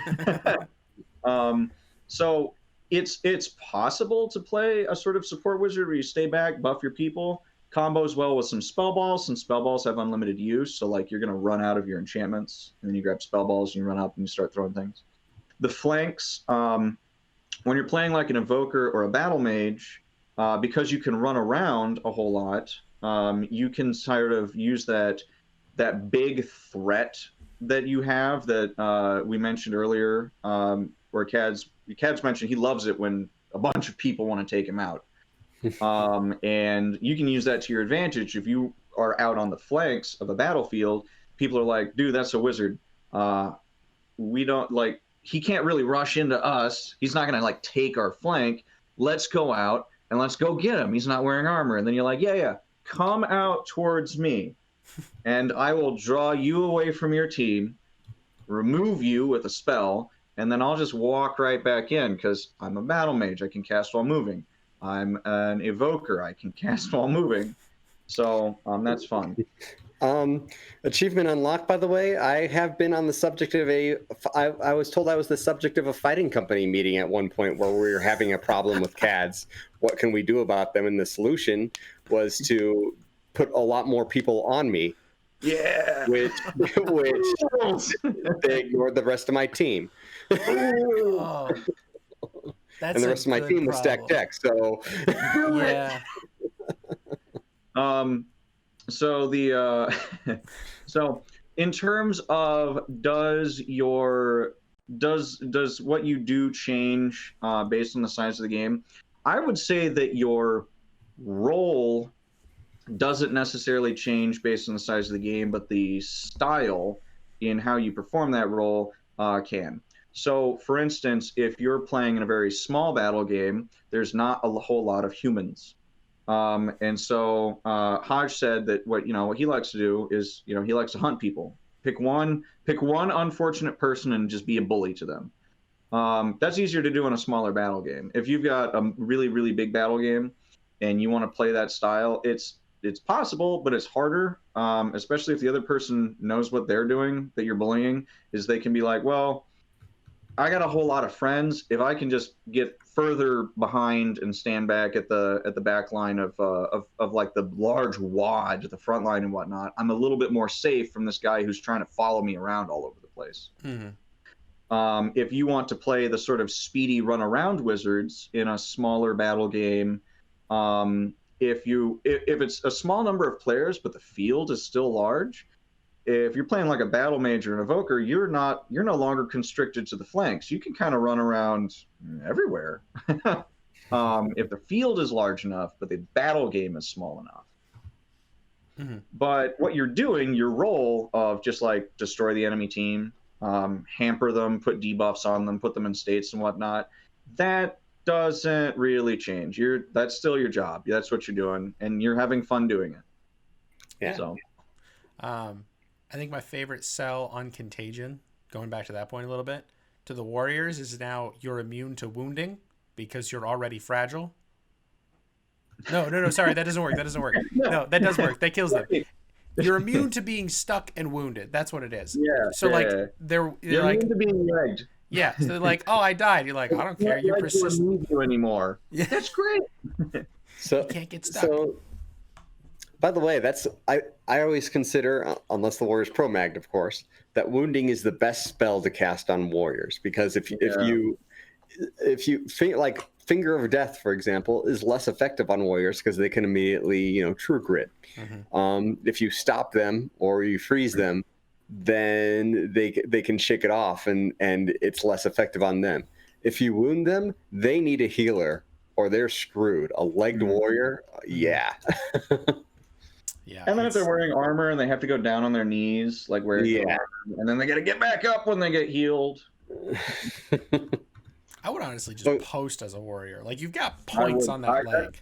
That's what I do. I post and I just shout for people to come to me. Armor's heavy. It hurts my knees.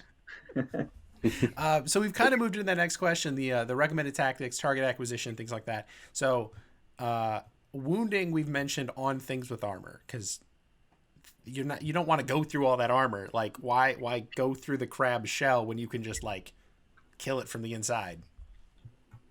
Yeah. Are there any other like target acquisitions that are either offensively or defensively? Are there specific people you are looking for your enchantments, or is it better to just kind of let them come to you? Let's start with Haj on this one.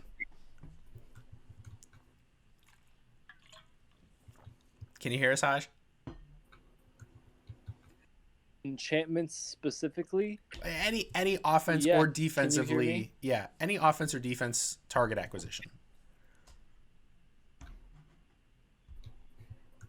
So not necessarily enchantments, just No, but like your mends, your greater mends, your word of mending, your And you can hear me all right? yes.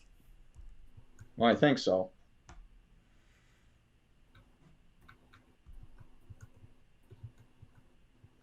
If you're talking now, we can't. Maybe Okay. you can't hear him all right. So I'm not sure if you can hear me or not. We can right I'm now. gonna get started. Okay, great. So Yeah, I don't generally. Even though you said it's more than just enchantments, I would like to say I don't usually do that. But if I did, I would um do both. You find people like the people who are going to ask you for them are probably people who know how to use them and who are going to remember to use them. But you can use some of your knowledge as well, as Vitalin was saying. Put that contagion on a warrior. Absolutely, you can seek that person out, and that's definitely the person for it, or whoever with armor. Uh, so the way I acquire targets on small field offensively, which is generally how I do it, I play battle mage.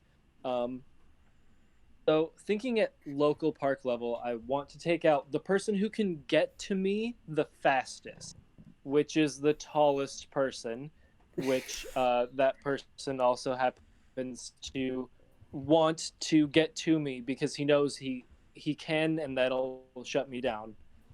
So I leg him right away because he's a barbarian usually.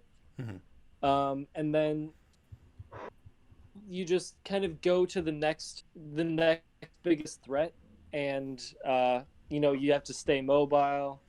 Like I usually try to keep that archer's bow, but honestly, like he gets me so often. So that's kind of just if I get it. But if I'm on a bigger field, I kind of have been watching hopefully for who's a good caster. Otherwise, I just sort of like walk or teleport back there. And you just have to like have confidence. You totally just go on the back line and you find whoever's going to mess with you and you just absolutely destroy them.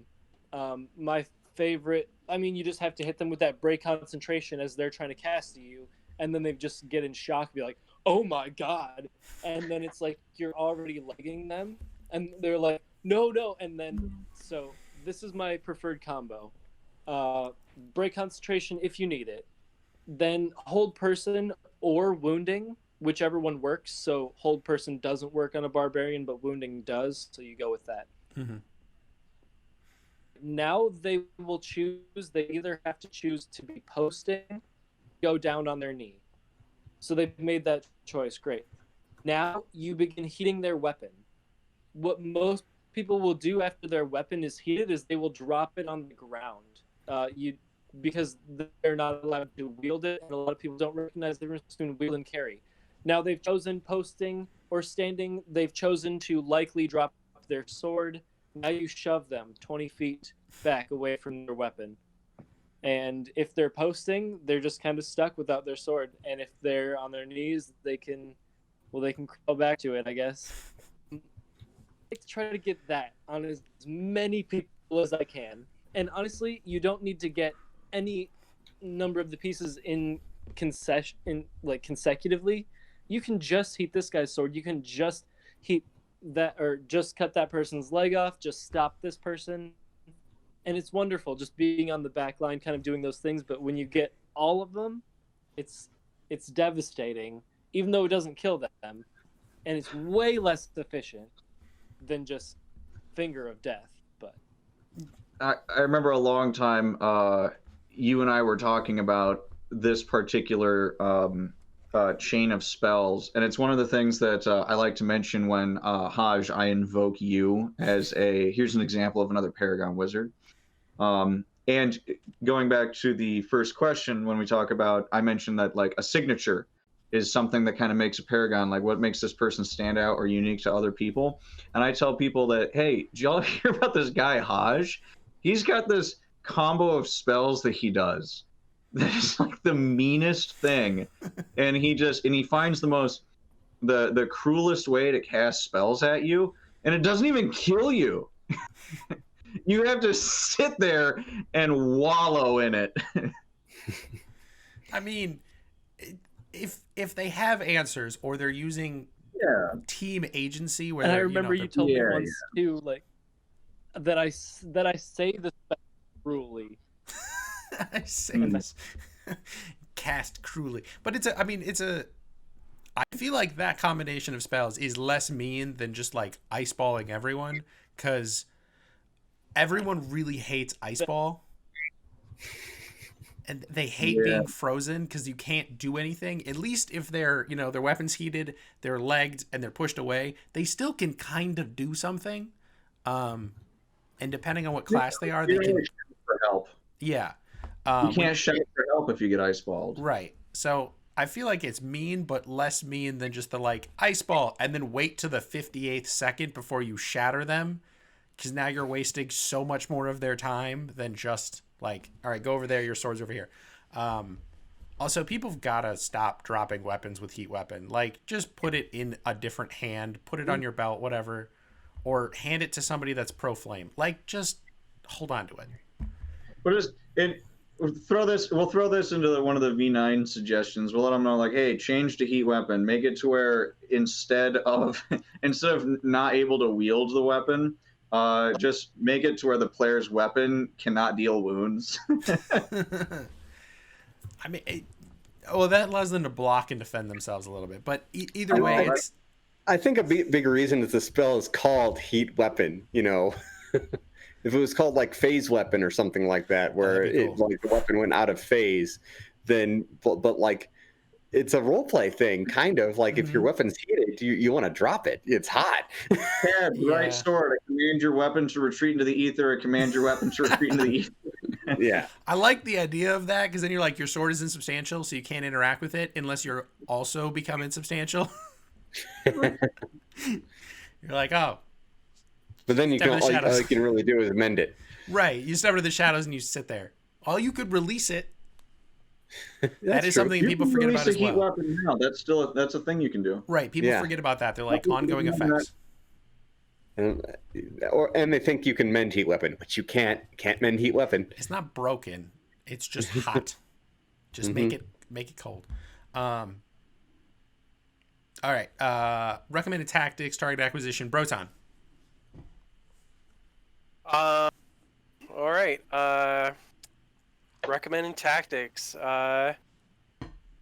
Once again, I'm just going to go. It's whatever your team needs. I mean, that's my prime source. Unless if I'm told to do whatever I want, then I'm going to talk about what I want to do when I have free reign.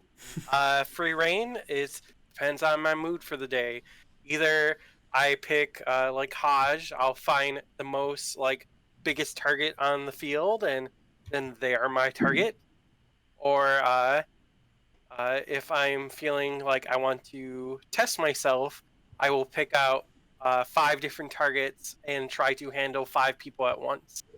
Because usually I will look for the fighting company that's out there, which is usually a dead giveaway when they're all wearing the same tunic.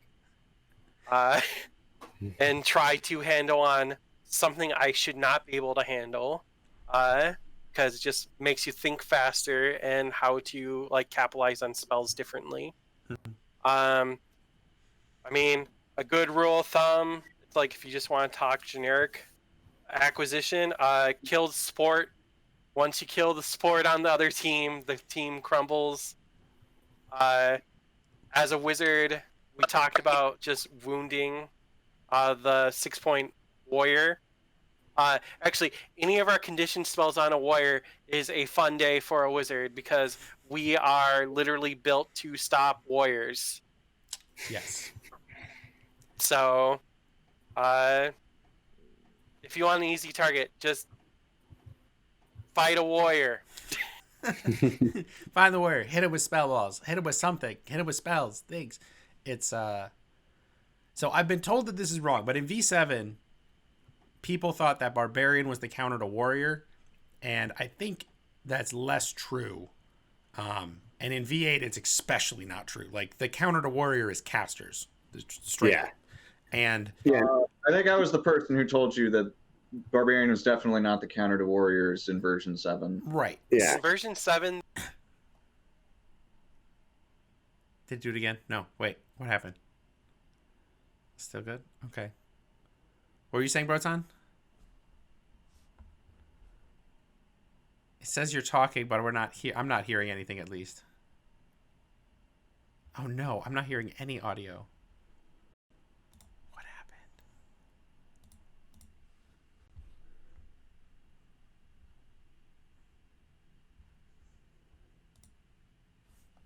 Now. Yes, and I'm recording We'll again. fix it in post. All right, sweet. Yay, more work in post. All right. All right, so I was about to answer the target acquisition thing. Yes. So the cool thing about Wizard is, yes, we do have some hard counters, like it's already been mentioned before, warriors, and for Wizard it's less hard counters and soft counters, and more we have a really easy time with these classes, and a little bit more of a difficult time. Like it's more difficult for us to of course work on monks because we only have a couple spell verbals that affect them. Our spell balls work against them just fine. Yes, they can block them with their missile block, but that's not as complete of a defense as a lot of people think. Agreed. If I were to say what a big advantage that Wizard has, it's a versatile offense. And what I mean by that is that when it comes to total points that you can spend on verbals, Wizards don't get any more than, say, Bards, but we do get more schools and we do get more CC effects than Bards get. It's one of our big advantages. That said, I would say one thing I say a lot is that you can take two spell balls, Ice Ball and Lightning Bolt, and those two affect just about anybody. Like Ice Ball affects almost everybody, and Lightning Bolt hits barbarians. Like, so Lightning Bolt is what you use on barbarians, Ice Ball is what you use on everyone else. The only exception, and this is kind of like the dirty cheater in the group, is Bard singing Song of Freedom, because Song of Freedom doesn't make you immune to schools, it makes you immune to states.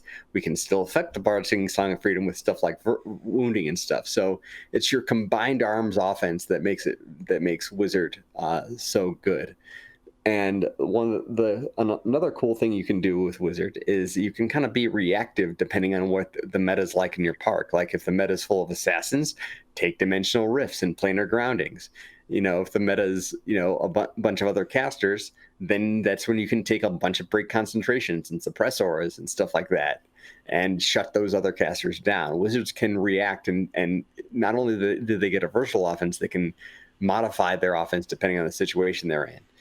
When it comes to support, I would say in enchantments, Wizards don't get like enchantments that are universally awesome for every situation. Like healers, you can take Pro Mag, and that's going to be useful for almost everything. Mm-hmm. Druids, you can take Stone Skin and Iron Skin, that's going to be useful for almost everything.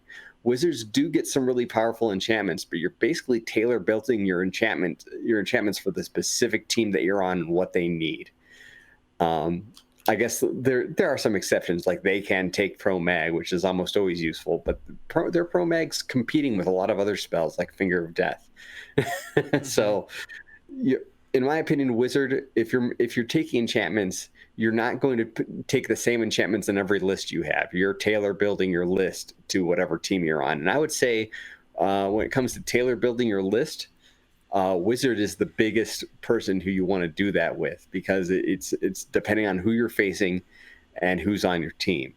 Like I can make a universal list for Druid or Bard or Healer really and be more effective, but I find myself changing my list. Like I remember having a sheet that had 12 Wizard lists on it, depending on what I was dealing with that day. Mm-hmm. And we'll talk about that later. We've got that for how to choose your goal for your list and then sticking with it, because Wizard has the most versatility because it is so refined in the idea that it should be offensive or it should be moderately supportive. There's not this large variety of like support, midfield, blah blah. It's very much focused on offense, and because of that, it has a very wide ability for offense. It's kind of like you narrow your overall point, but you get really good at that point and you have a wide variance within it. Yeah. So we'll talk about the how to choose your list correctly and focus a little later. Okay. In all the computer things I've missed. Who hasn't gone for target acquisition? Is it just Vitalin? I think it's just me. Okay, Vitalin. Everyone else pretty much covered it. So in a general sense, I would tell people that you want to throw a lot of your spells at the classes that generally wear more armor. because they've got the potential to have the most longevity into the field. And so like if the enemy team has, they're throwing enchantments out and stuff, warriors like enchantments because they're like, oh, I can kill things easier with this druid enchantment, and I've got all this armor to keep me in the game. Mm-hmm. Well, freeze that guy, or just finger of death that guy or whatever. Hit them. Generally speaking, I would say if you're hitting like assassins and and scouts and whatnot, I don't see them as like big priority. We got to throw like a whole bunch of buffs on these guys to make sure that like they can go out and just be giant killing machines. Like a lot of the times, those sort of skirmishing classes are out on the sidelines, and they're playing little games to like pick off 2 or 3 people from your team, like here and there, and they're having fun doing that and whatnot. But they're not holding their line, and they're not pushing straight into your line, so they're not making the big impact. The big impact are those big armor wearers, and those big armor wearers also have less resistances to you. It's certainly easier for warriors in version 8 to deal with wizards than it was in version 7, where in version 7 they had nothing. And they did not have Shake It Off, they did not have True Grit, and Lightning Bolt back then went through your armor and killed you. But that's, even though it's easier for them in version 8 than in 7, they're still the juiciest target that I like to go for. But other than that, it's pretty much what Cad said. If you are playing in a smaller field or you're playing to your park's meta, you've got answers for all sorts of stuff. You just pick and choose who do you know is a problem on the field. Like sometimes it doesn't matter what class they play. That dude's a warlord. Get him, stop him. We can only kill him with magic. We can't sword him down. He's a warlord. So basically that's pretty much the target acquisition. I think a lot of us jumped into the argument of offensive target acquisition that I think a lot of us forgot about. We didn't touch on defensive target acquisition as much. And originally, I don't think I really understood that quite as well when I was reading it from the prompt. But I did throw some things in there to mention it. So in terms of defensive acquisition, I don't really pick and choose a whole lot of like particular people to like buff or protect, or how to particularly sustain myself as a priority. I think there's go-to stuff. Teleport away, ambulant, run backwards while casting, or something that Steve does is he'll run forwards while casting at the person behind him, with just putting his casting finger back here, and then last minute you look back there so your target's in visual range, because you have to have line of sight. Well, I don't need line of sight for most of the incant, so he'll run forward where he's faster, and then turn his head real quick. But in terms of defensive target acquisition, I think part of that plays into what's probably going to come at you. And so a lot of people like to say archers and bow users are good for countering wizards because they don't wear armor, so fire at them with your bow. Arrows move very fast. It can be hard to dodge or whatever. You don't necessarily know you're going to get hit. It could be a stray arrow coming from you're looking over there and it gets you. So what I like to do is I don't usually get hit by arrows, and I like to tell people that archers aren't a problem. But that could be a bit biased, because what I do when I step onto the field is I look out and I say, there's 2 people with a bow. Every 15 seconds or every 30 seconds or something, I'm just going to look up and just see where those bow users are, and they're not looking at me. All right, back to what I'm doing. And so that's kind of a target acquisition from the defensive perspective, is you're looking out who is a threat to you, check them. If they are threatening you, deal with it somehow. Use a spell on them or run away. Get a buddy. And if they're not dealing with you, you've done your due diligence. You've checked for it. Now get back to what you were doing. That makes a lot of sense. I'm long-winded, but I'm done. I think most of us on this are long-winded.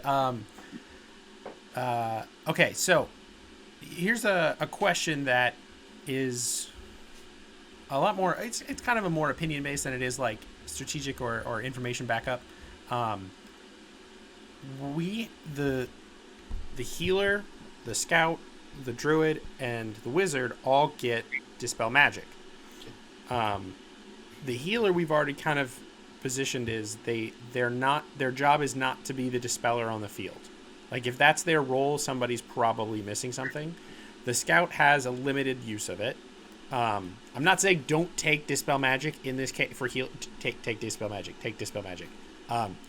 But the druid and the wizard, in the case of there's a copy of each class on the field, is it the druid's job or the wizard's job to be the dispeller, or is it split between both of them? I think this is really important because a lot of people, not just in Polaris, but around the country, think that druid breaks some games and that druid is I don't disagree, but I think druid is the strongest class because it can have a large effect. The problem is people forget that Dispel Magic exists and takes off every enchantment, not just one. So the counter to druid is either a druid or a wizard.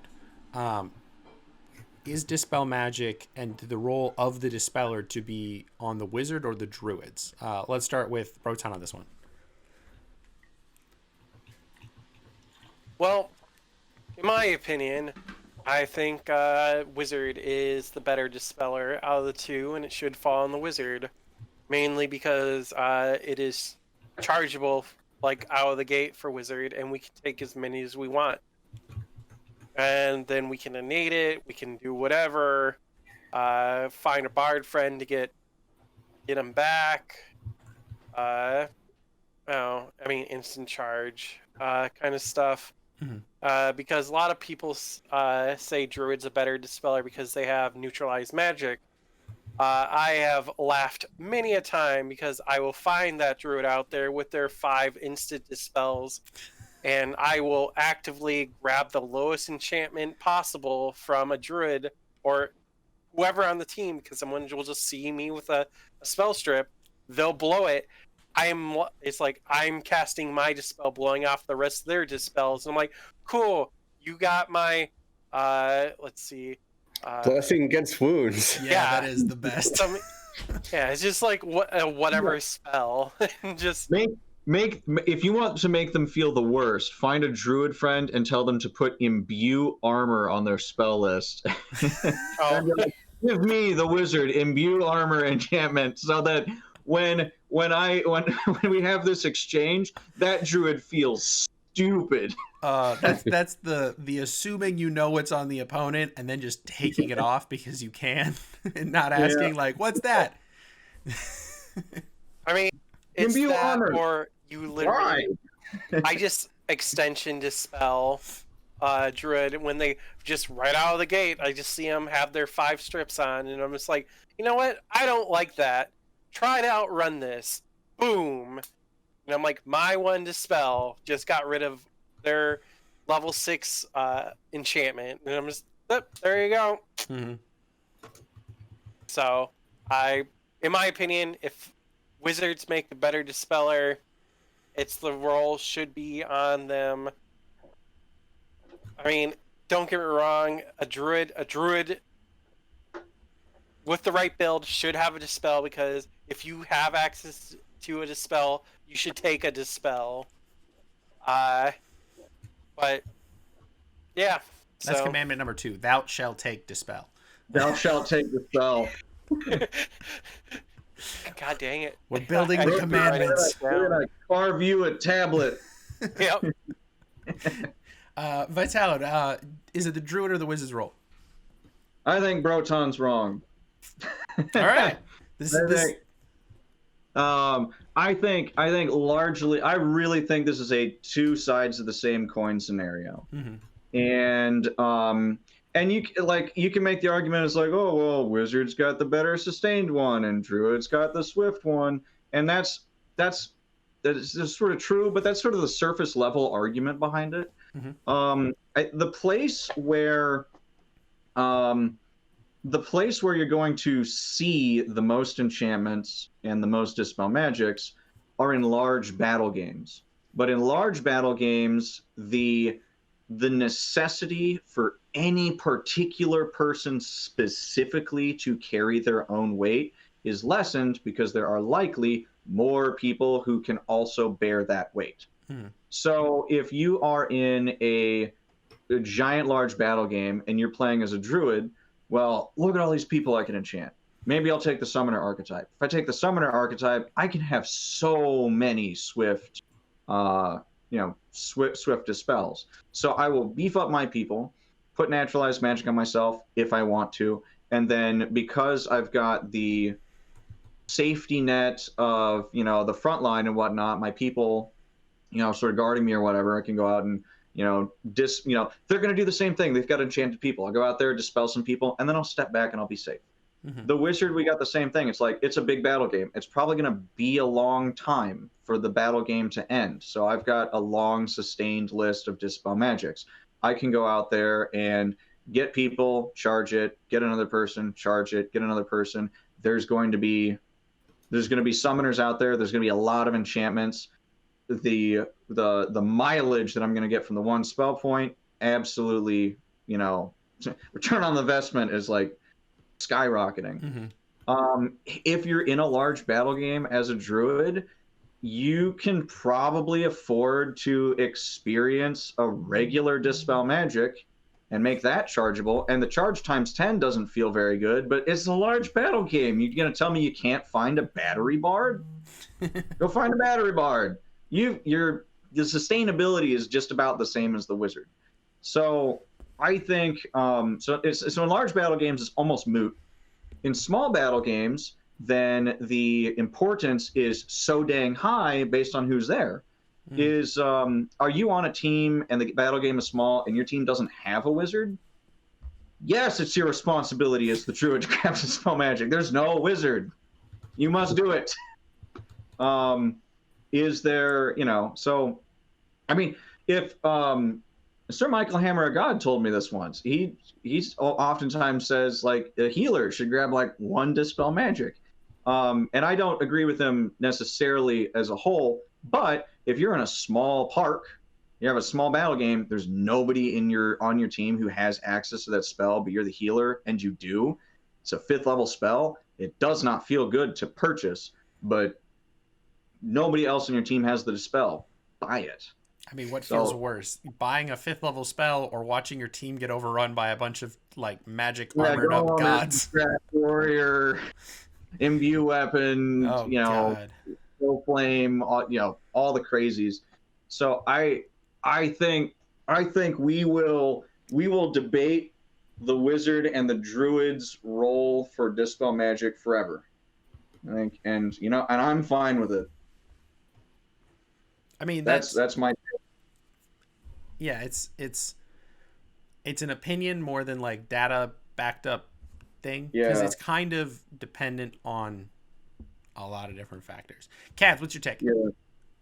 I have anecdotal data to back it up, kind of, and the anecdotal and the anecdotal data would be that, like, okay, wizards are spending a point and they get pretty much almost infinite dispel magic. So, they have to charge it in between, and but they can also use it with their meta magic and stuff like that. Whereas druids, they can buy a dispel magic, like Vitalin said, and some of the best druids that I've teamed with actually do buy a dispel magic as well in case they run out of naturalizes. But with that one point, and let's be honest, druids, I've rarely met a druid that doesn't spend 2 points in dispel magics if they're taking on the role of the spell, or 2 naturalized magics. So they have a total of 10 dispels. Now, as a wizard, am I, when I buy my dispel magic in your average game, am I using it 10 times? Probably not. But then we have to consider, as the druid who's taking the naturalize, how many of those naturalizes are they using? How many of those instances of dispel magic are they using before they die? And the answer is probably somewhere around 3. So putting all of that together, I would say that who's the better dispeller probably depends on the game. If it's a long game, then the wizard, you can't. That's kind of the thing, is that like if a druid has naturalize, they're a target. You want to take out that druid to get rid of their naturalize. The wizard, you can't get rid of their dispel magic, and that's kind of the thing. That's a huge advantage that wizard has over druid. But unlike, say, a Phoenix League field where you only have like so long of halves, the druid has that many really quick dispels over the period of that half. And if they stay alive and they get their dispels off, I would say in the Phoenix League field, the druid can potentially be the better dispeller of the two. But in the long game, the wizard is a better dispeller. So I would say yes, you want both. You definitely want both. Makes a lot of sense. I would say they're equally good. Depending on the game and everything like that, it's objective, objective, figure out where or what the objective is, how to get in, length of game, all that stuff. I want to chime in real quick because I was feeling sassy when it was my turn, and I said I thought Broton was wrong. I mean that in like a respectful we're debating it kind of way. I just wanted to make sure that was clear. Like we're all smiling here. Yeah. Oh yeah. I don't want to be like, no, it's about flexibility. And Cad said it's about flexibility.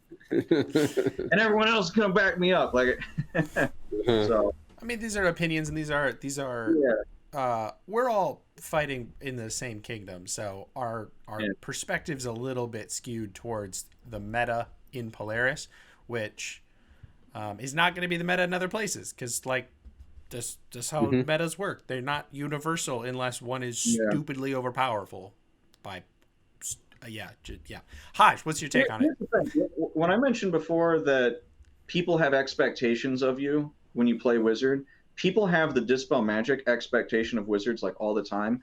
I don't think people always hold a Dispel Magic expectation of druids, even though druids are there's always the debate between who's the better dispeller. But I don't think people see a druid and they say, "Did you take Dispel Magic? Why didn't you take Dispel Magic?" They don't have that same pressure. Yeah. Well, I think the points these guys have brought up are very, very good points. My opinion, I think it's the wizard because it's 1 point and then it's charge 3. You just can't beat that in terms of efficiency.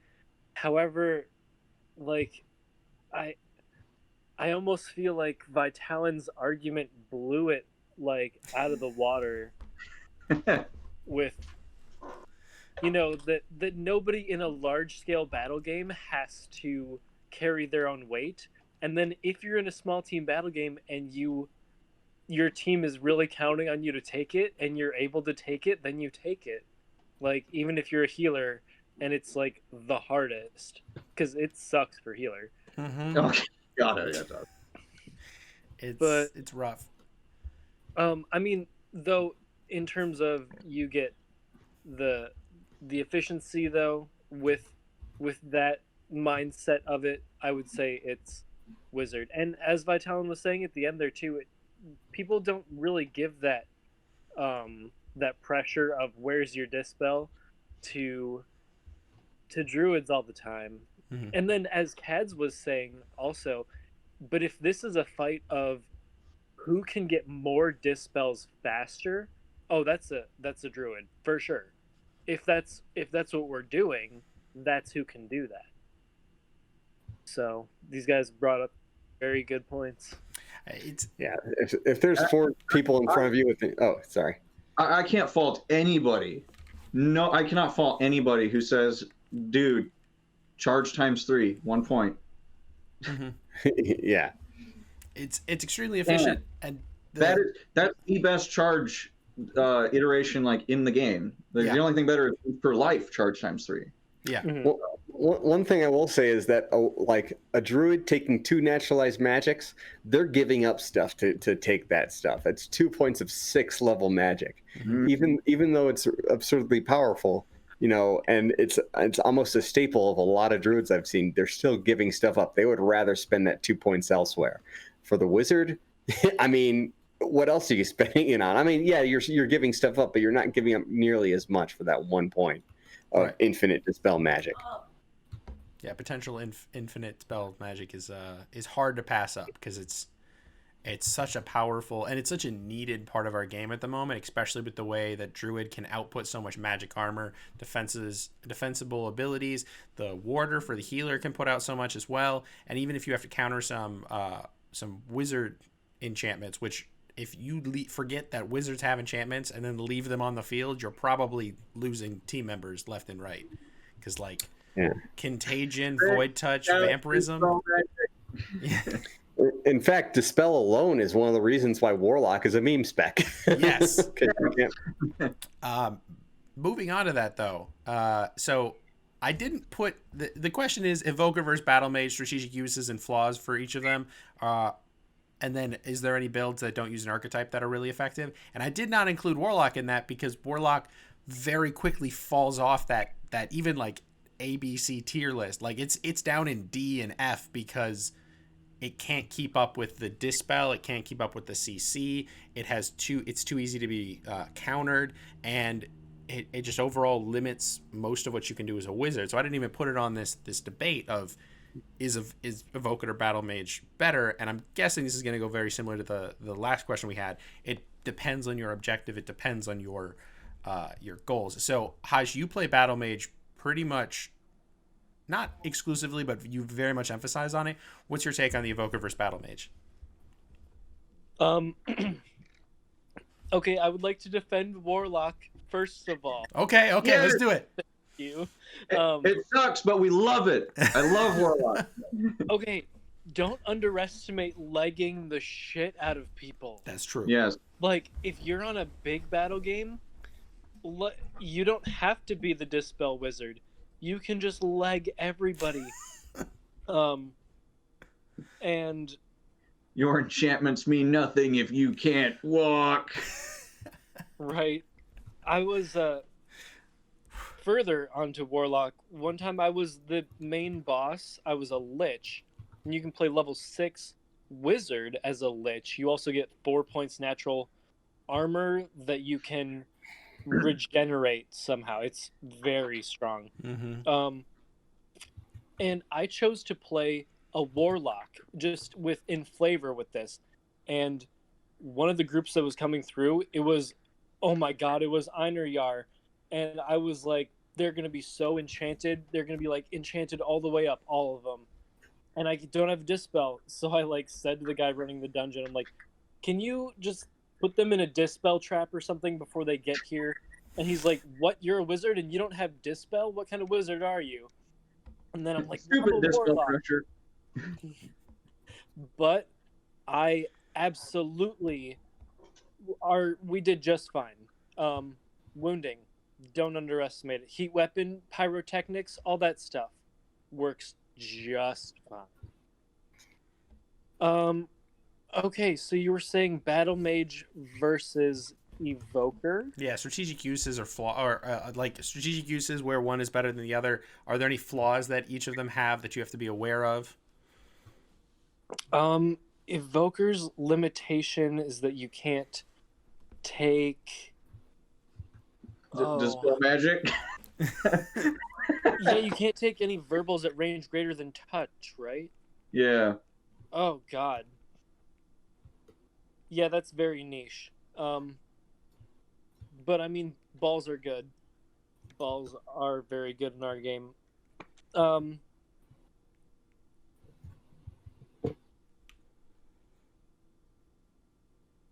I'm sorry, Merrick. What was the question again? I don't have my piece of paper with this stuff written down in front of me. Evoker versus Battle Mage, strategic uses versus and flaws. So, like, you mentioned that Evoker, you miss out on, any of the offensive ranged verbals. Right.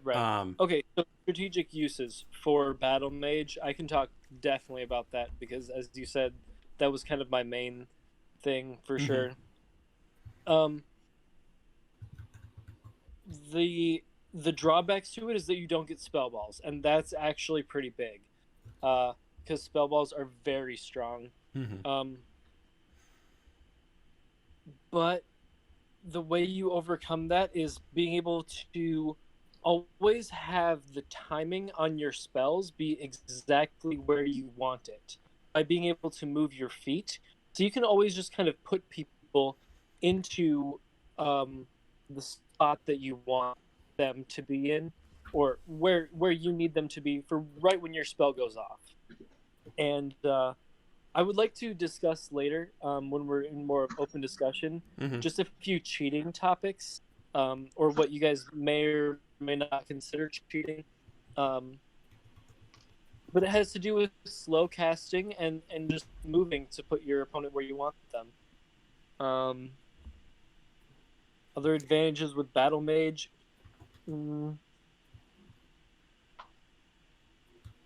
I really like to play with a long sword and a short sword. This is not exclusive to any style, but it's definitely harder to wield two weapons while you're trying to throw spell balls. Yep. And the way I get around this to have an open hand for casting is I just have my short sword tied to my wrist strap or on my glove string, and then I release that to cast the spell, and then just pop it back up in my hand when I'm done. But I like to actually, try to be a battle mage and actually fight people a little bit, and then use your spells to like augment your fighting. Like maybe you hold person this person, or you leg them, and then you just pop and I go up and I stab you, because it's an expensive thing to have a longsword at level 5. But if you just tell yourself, well, that's going to save me some woundings, then just people. Right. It's a trade-off. Everything on the spell list is a trade-off, and weapons are unlimited, kind of. Like, they have unlimited hits. Also, the longsword is surprisingly good at blocking, especially in tandem with a short sword. It very much increases your defensive capabilities, which is one of our weaknesses. Makes sense. Cads, I know you've talked about doing spell ball, doing evoker. So what's your take on the battle mage versus evoker? So first off, I'd like to open like Hodge said by talking about warlock. Now I've said before that warlock is a meme. The same thing, man. So I've said before that warlock is a meme spec. Yes. But I will say I would like to clarify and say that yes, I do believe that of the archetypes, it is the weakest. But a lot of people don't recognize exactly what warlock gets and brings to the table. So let's read warlock together. Each verbal purchase in the Death or Flame school gives double the uses. Example: 1 per life charge 3 becomes 2 per life charge 3.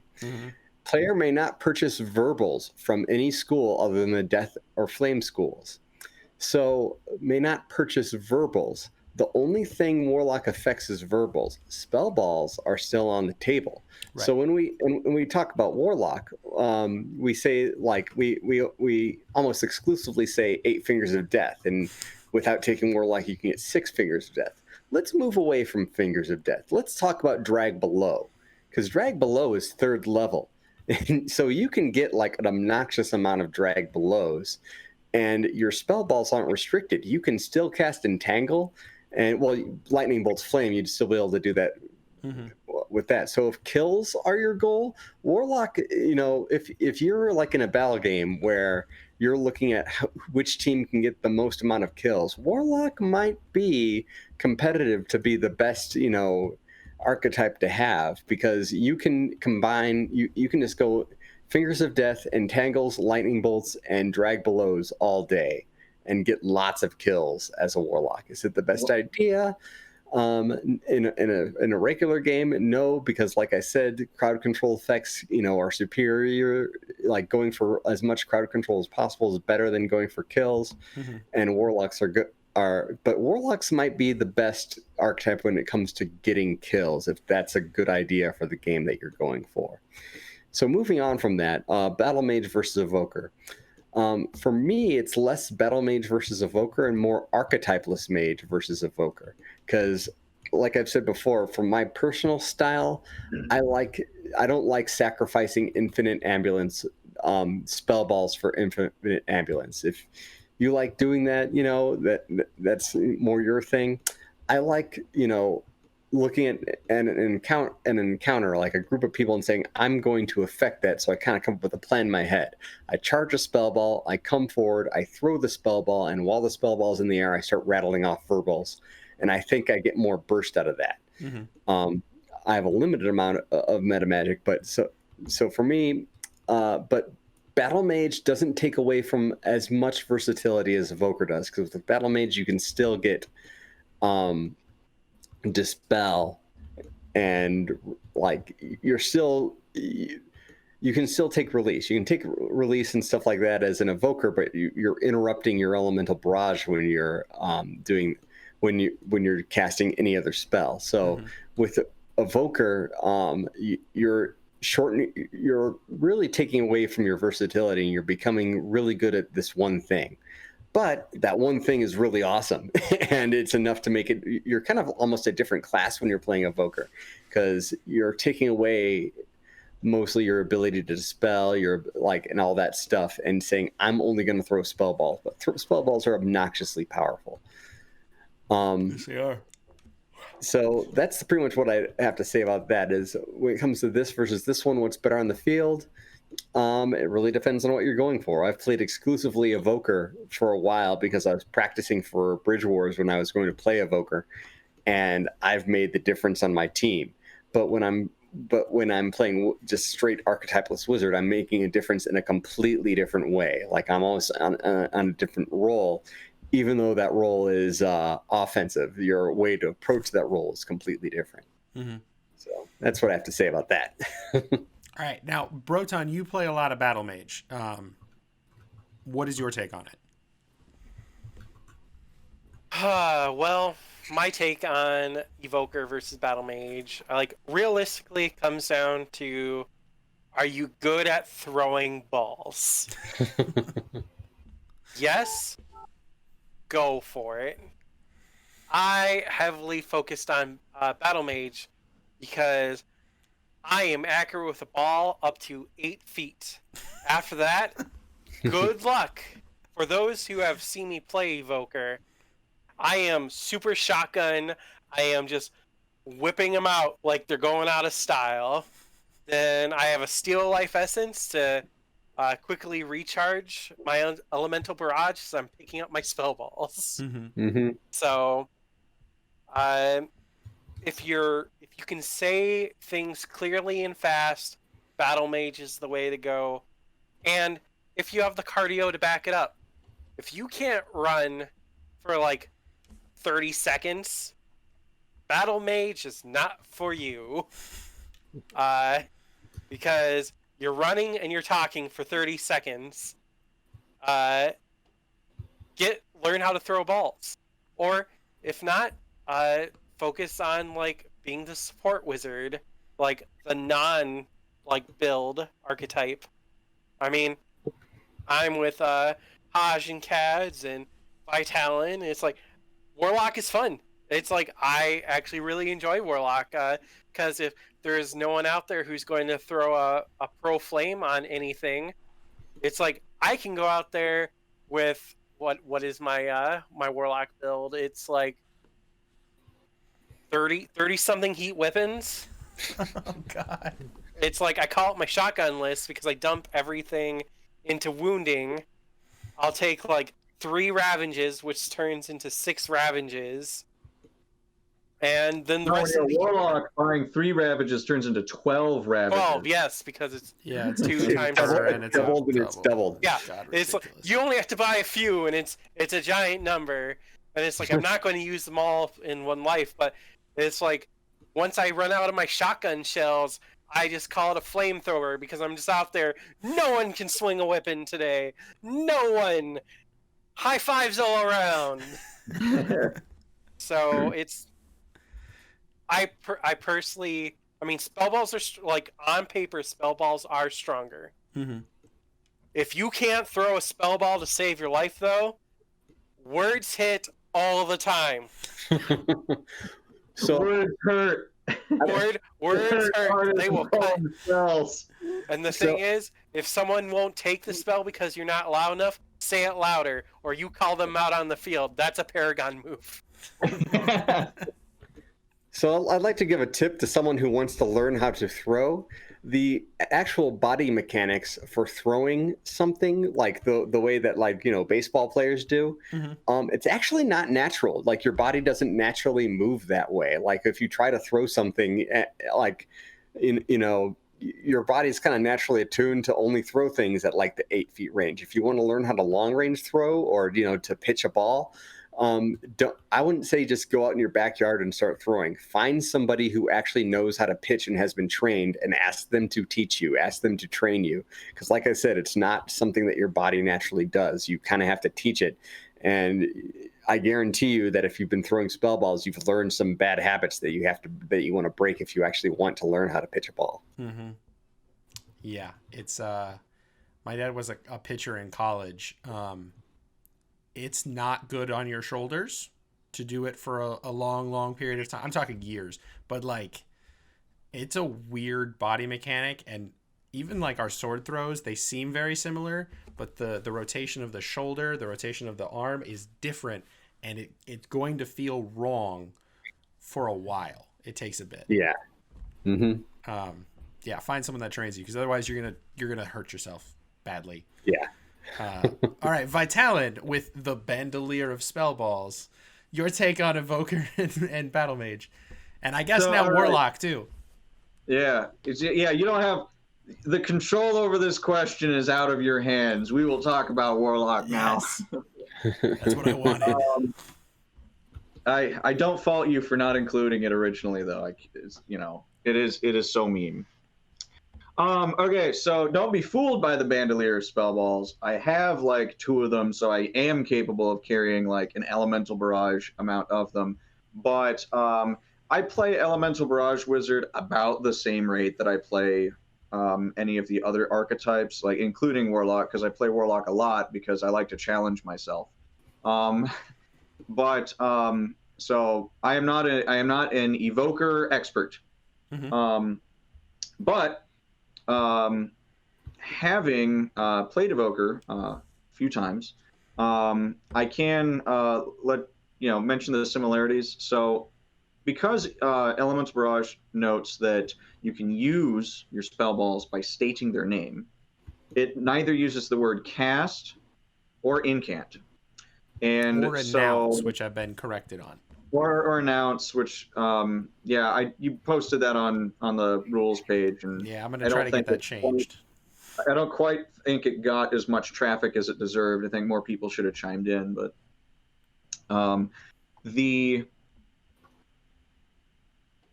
got thrown off. So because of these, you can move around. You can run around while using your spell balls. So kind of an effect, you almost have, like, on surface level, you almost have like the same trade-off that the Battle Mage does. Mm-hmm. The Battle Mage is using ranged verbals. They don't have spell balls. You're using spell balls. You don't have ranged verbals. You can both cast on the run. The problem is the Evoker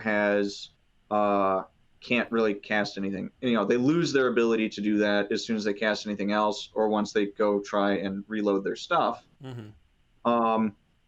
But the comparison starts to shift when you consider things like, okay, as an Elemental Barrage Wizard, I can run around, and I can play on the flank like what Battle Mages are really good at doing, drawing people out and then getting them and then picking my stuff up and whatnot.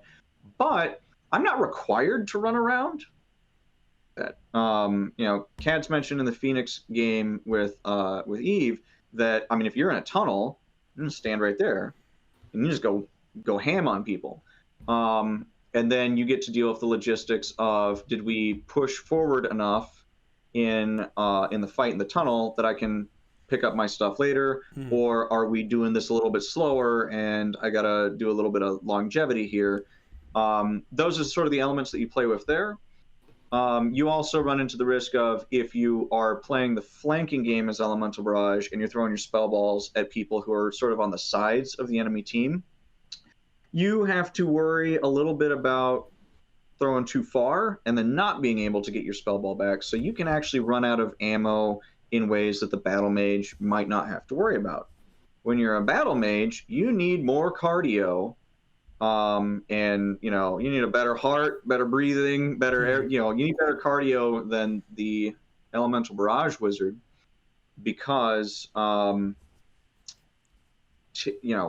you don't have unlimited use spell balls.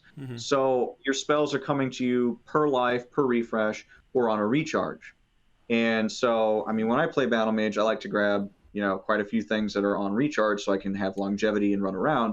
But you are not only running around and casting at people, but then when you're done and you want to get your spells back, you haven't stopped incanting. You're still talking. You're doing a recharge mechanic. So you can get winded on Battle Mage a lot easier than you can on Evoker. So they're kind of two sides of the same coin, but the difference is in the amount of running around and like athleticism, expertise that you need can be quite different. But they can for the most part sort of fulfill the same roles. And then like if you don't need to be Battle Mage in a tunnel, right? You don't even need extension in a tunnel. If if two forces are just smashing into each other and they're at close range, don't take an archetype. Yeah. Or go memes. Go Warlock. Defending Warlock. So one of the things that makes Warlock unfortunate is one of the positions on the field that I think where it will work best suffers from noise pollution. Right.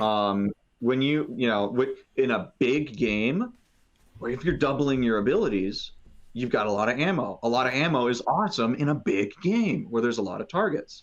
And so you could sit there and you could look at things like, hey, I don't have to be killing people. If I'm standing behind 2 scores of my friends, from like the third line back or whatever, and I just stand here and I'm relatively safe, and I just see this wave of people that I can just cast Ravage on and cast Destroy Armor on, like those spells get super crazy high mileage, like amount of uses per point spent.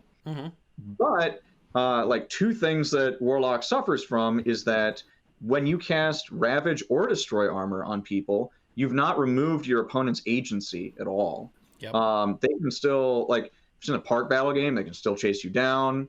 They can cast Release on themselves and remove it. They can run away. If they're another caster, you're casting something at them while they're casting something at you, and you made them fragile and they made you frozen. You lost. That's not a good exchange. And so you're sitting there and you're thinking like, all right, I have a lot of ammo, but I don't remove agency as well, but I can put states on people.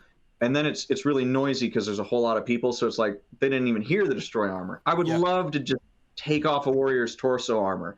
I don't need to dispel him.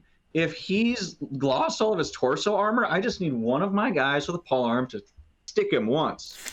And then, oh no, now you got a True Grit, or now you got to go back and get res, and then get your armor fixed. Like you would think, like Destroy Armor shouldn't suck that much. But by the way, did you guys know that Destroy Armor exists? I'm talking about a spell that like even Warlocks don't take. That's true. It's forgotten a lot.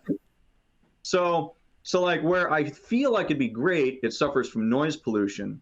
And then in the types of battle games where it'd be great, where killing is the objective, where you're doing the Like pool or like individual lives. You're doing entangles, you're doing drag belows.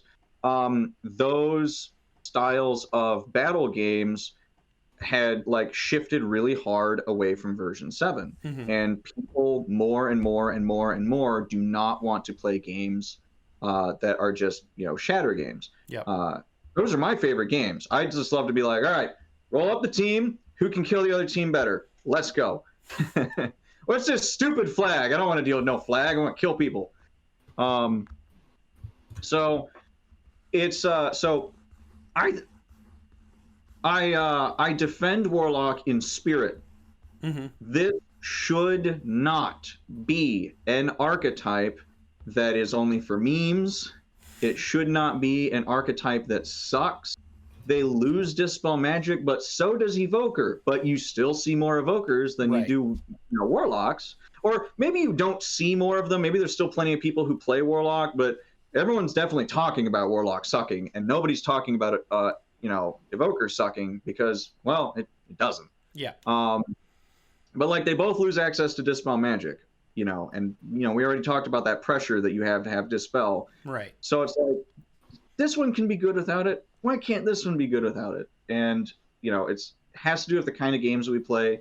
It has to do with like the most efficient spells you can get suffer from noise pollution. Mm-hmm. I would say that there is. I did read about a Warlock Battle Mage style where people grab a bunch of Ravages, a long sword, and they just run around Ravage people. And because they got that extra foot of length on their sword, they just hit that leg and they kind of play an assassin with no insubstantials. They just run around and ravaging somebody and hitting them is kind of like a reverse poison. So, if they decided, hey, we need to change Wizard to make its archetypes more viable, I would be really sad to see Warlock go because I don't think that it should go. But I hate that it feels like it never works. Well, I think it's a game. I mean, it is what you said. The game types have changed away from it. The games that they're very good at are games that people don't like playing as much because it stops people from playing the game. So it's moved away. It's not a bad in general archetype. It's bad because we don't play those games anymore.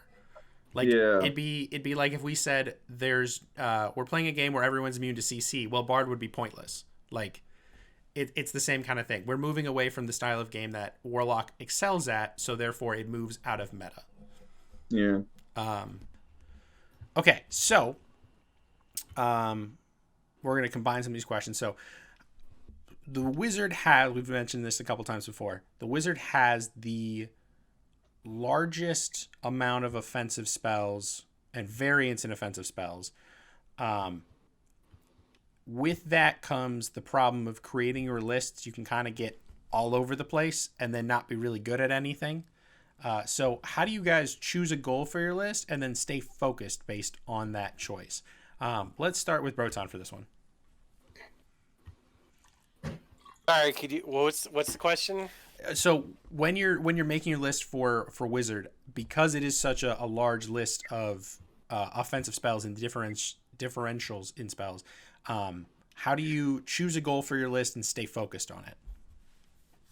Well, first, I always see what my team needs. I'll look at my team, see what's missing in the build-up. I look at the enemy team, see what the opponents will have.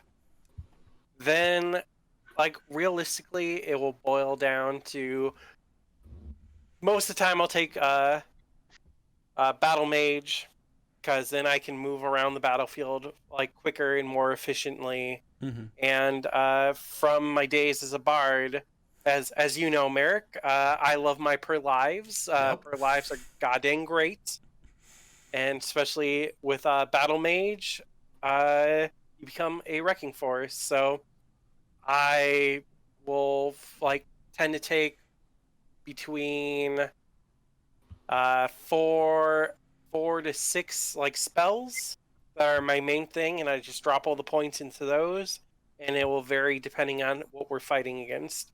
Like if the battle game is like a node game, I take a lot of hold persons, a lot of break cons, take a lot of shoves, stuff like that, and just use my abilities to capitalize on a node, pushing people away or holding them away, stuff like that.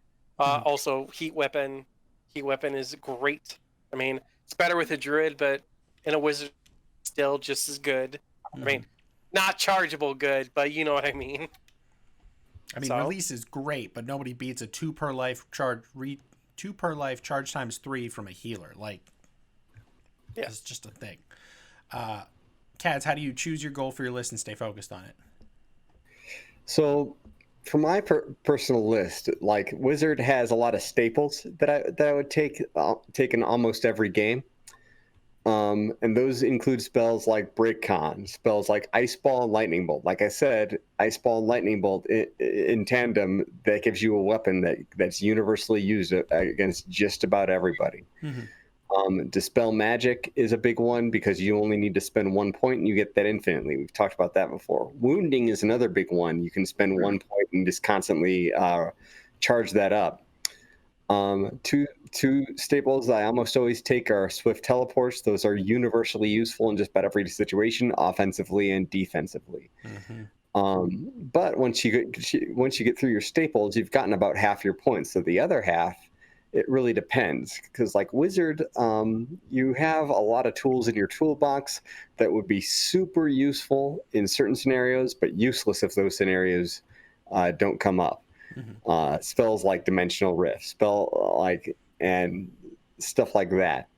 So what I usually do to fill up my list is do what Broton suggests. Basically look at what your team needs. Look at what the enemy has. Does the enemy have lots of assassins and people who are going to use insubstantial against you? Then you want to take your Dimensional Rifts. You want to take Planar Grounding, maybe.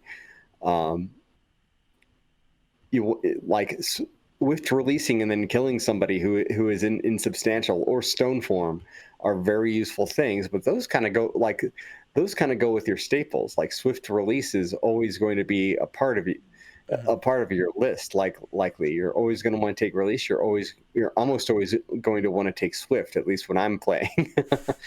So you're already pretty good at dealing with assassins. It's just, you can be better at dealing with assassins with Dimensional Rift.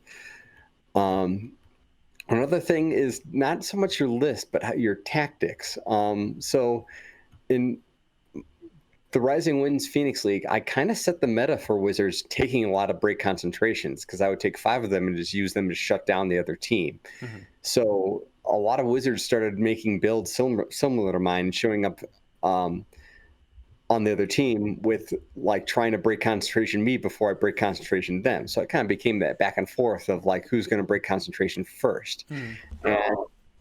And the quick draw and the tactic I kind of developed to fight that was, okay, you get to break concentration first, but so I'm going to get within your range, and you're going to cast Break Concentration on me, and while you're casting it, because you're hyper focused on casting Break Con at me, I'm going to throw an Ice Ball at you. So we're trading 10 seconds of me being suppressed with 60 seconds of you being frozen. It's a good trade. Yeah. I like that trade. I'll take that trade. So, and that's kind of goes for every caster, not just Wizard, but is that you're trying to build the field. You're trying to get your opponents to react the way that you want them to. It's kind of like what I said before. You freeze a warrior so you can get the healer to come out, and then you screw over the healer. So that's kind of how I build my list, is so I can be versatile, and so I can put myself into situations like that, while at the same time specializing in what needs to be done. I always take a Release. I always I almost always take Max Swifts, Ambulance, and Extensions with my generalist, non-battle mage, non-evoker list. I always take Ice Balls. I always take Lightning Bolts.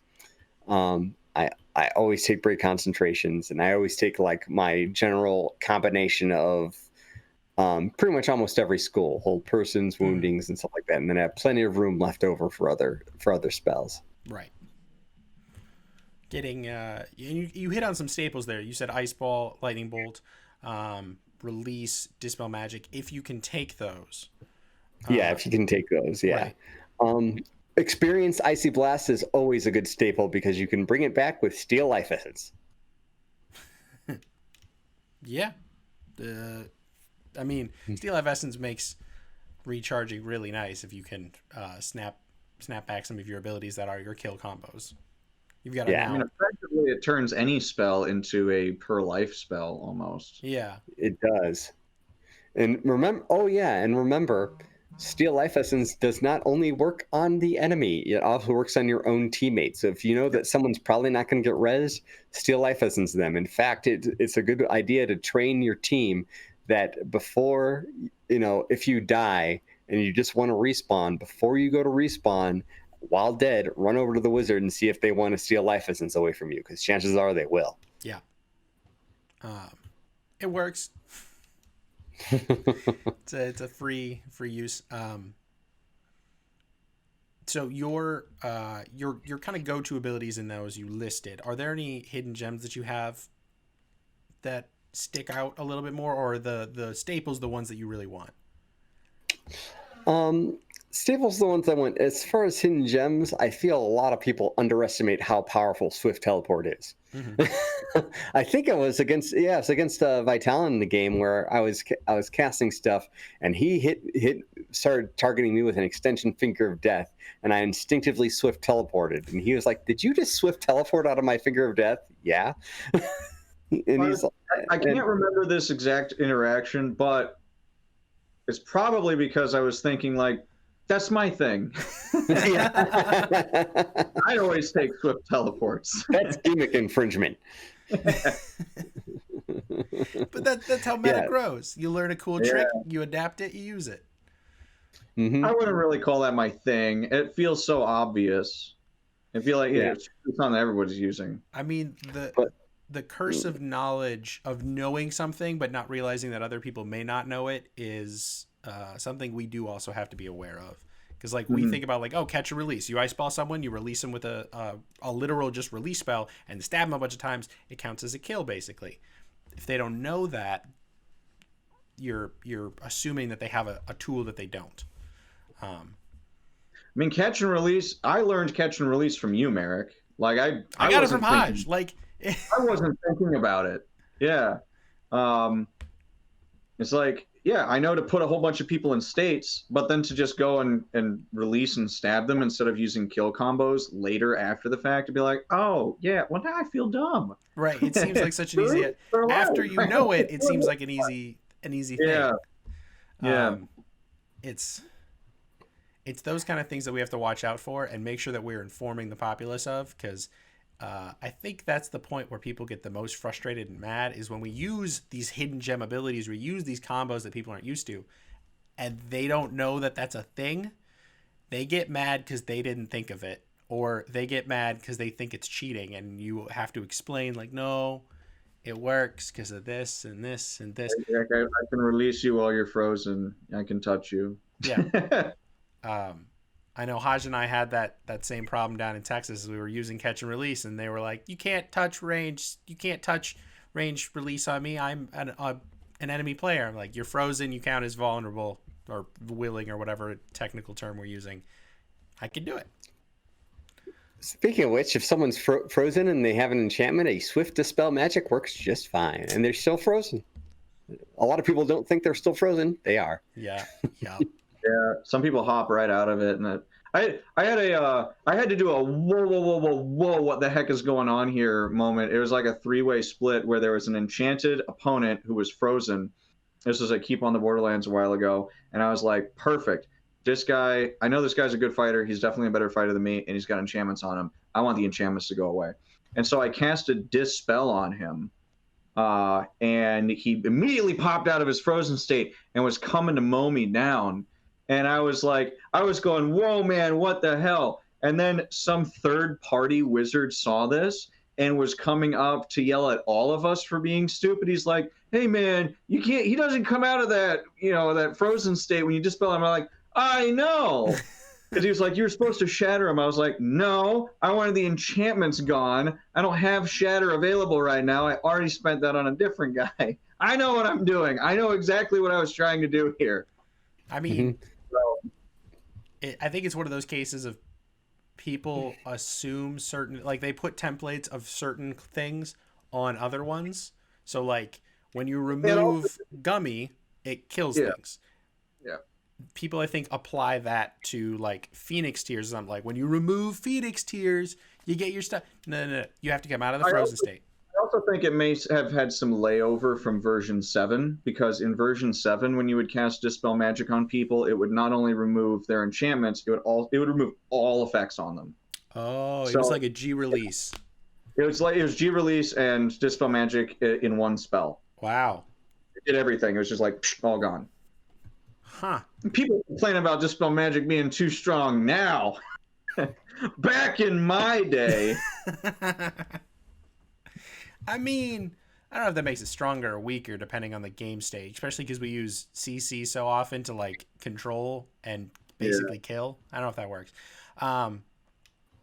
I didn't get Broton a chance to answer this. Are there any hidden gem abilities you use, Broton?